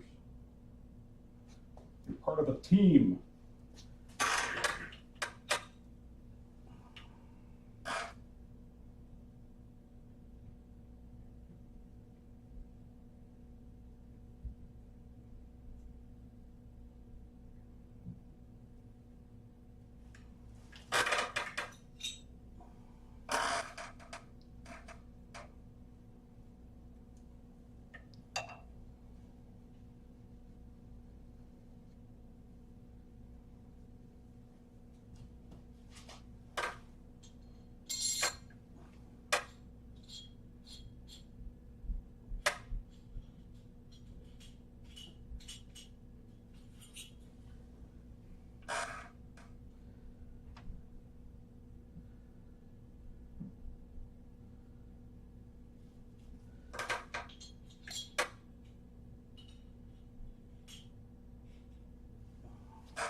Oh, I am tired.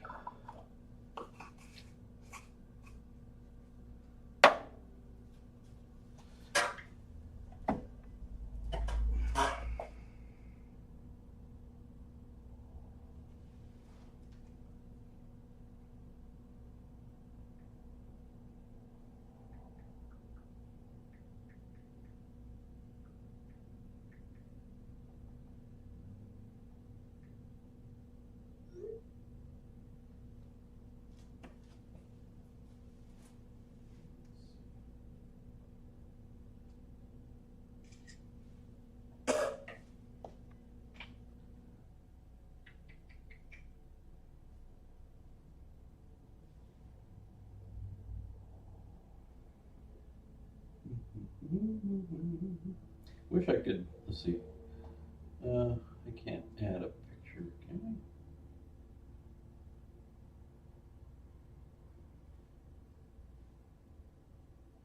Let's see. So I'm going live.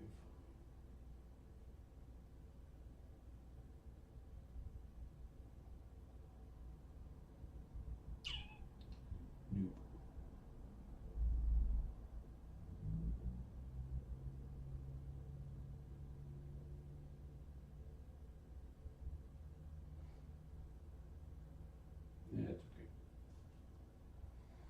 Alrighty. Well, I'm gonna post a picture of it on my Facebook page. Picture of the fingers. So. Next.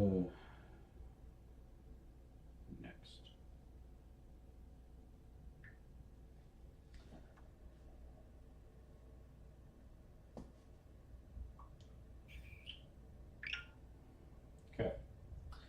So, anyway, I'm gonna stop for now. This is a good stopping point. Got all the finger tips grazed and colored, and I still got quite a bit more work to do, but I gotta take a break. Did I hit 7 hours?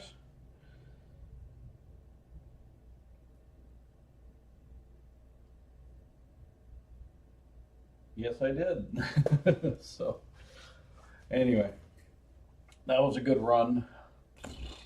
Tired, but anyway. So yeah. Now, if this were just like an Avenger glove, or I mean, I would probably have almost a completed armature at this point. So, but I still have to do a back plate for this one, which is a pain in the butt. Takes several hours to do. I'm not going to do that on camera. I guess the other things I need to do is just the regular solder spill, the plier markings, and then the ringlets, and then those fingers will be done. So anyway, I have to go tend to some other stuff. So anyway, thank you for keeping me company. I know glove building isn't exciting to watch, but I appreciate you guys, stopping by, keeping me company. So, Avenger is easier to make. It's just my cheaper Part 2 glove. So either of my cheaper gloves are easier to make. I mean, these are template gloves, so these have a much higher standard for me. And my cheaper gloves don't have, so much detailing. So, anyway, I need a shower. So thank you for keeping me company. I got a bunch of stuff to do tonight. I'm probably not going to live stream anymore tonight because I have a funeral tomorrow morning, but it's an 1.5-hour drive. So I have to charge my car. So I'm pretty sure that's going to consume the rest of my evening. But again, I appreciate you guys keeping me company. So, yeah. Until next time, thanks again. So, yeah, you have a 3-hour drive? Well, have fun with that. Stay safe, buckle up, don't fall asleep at the wheel.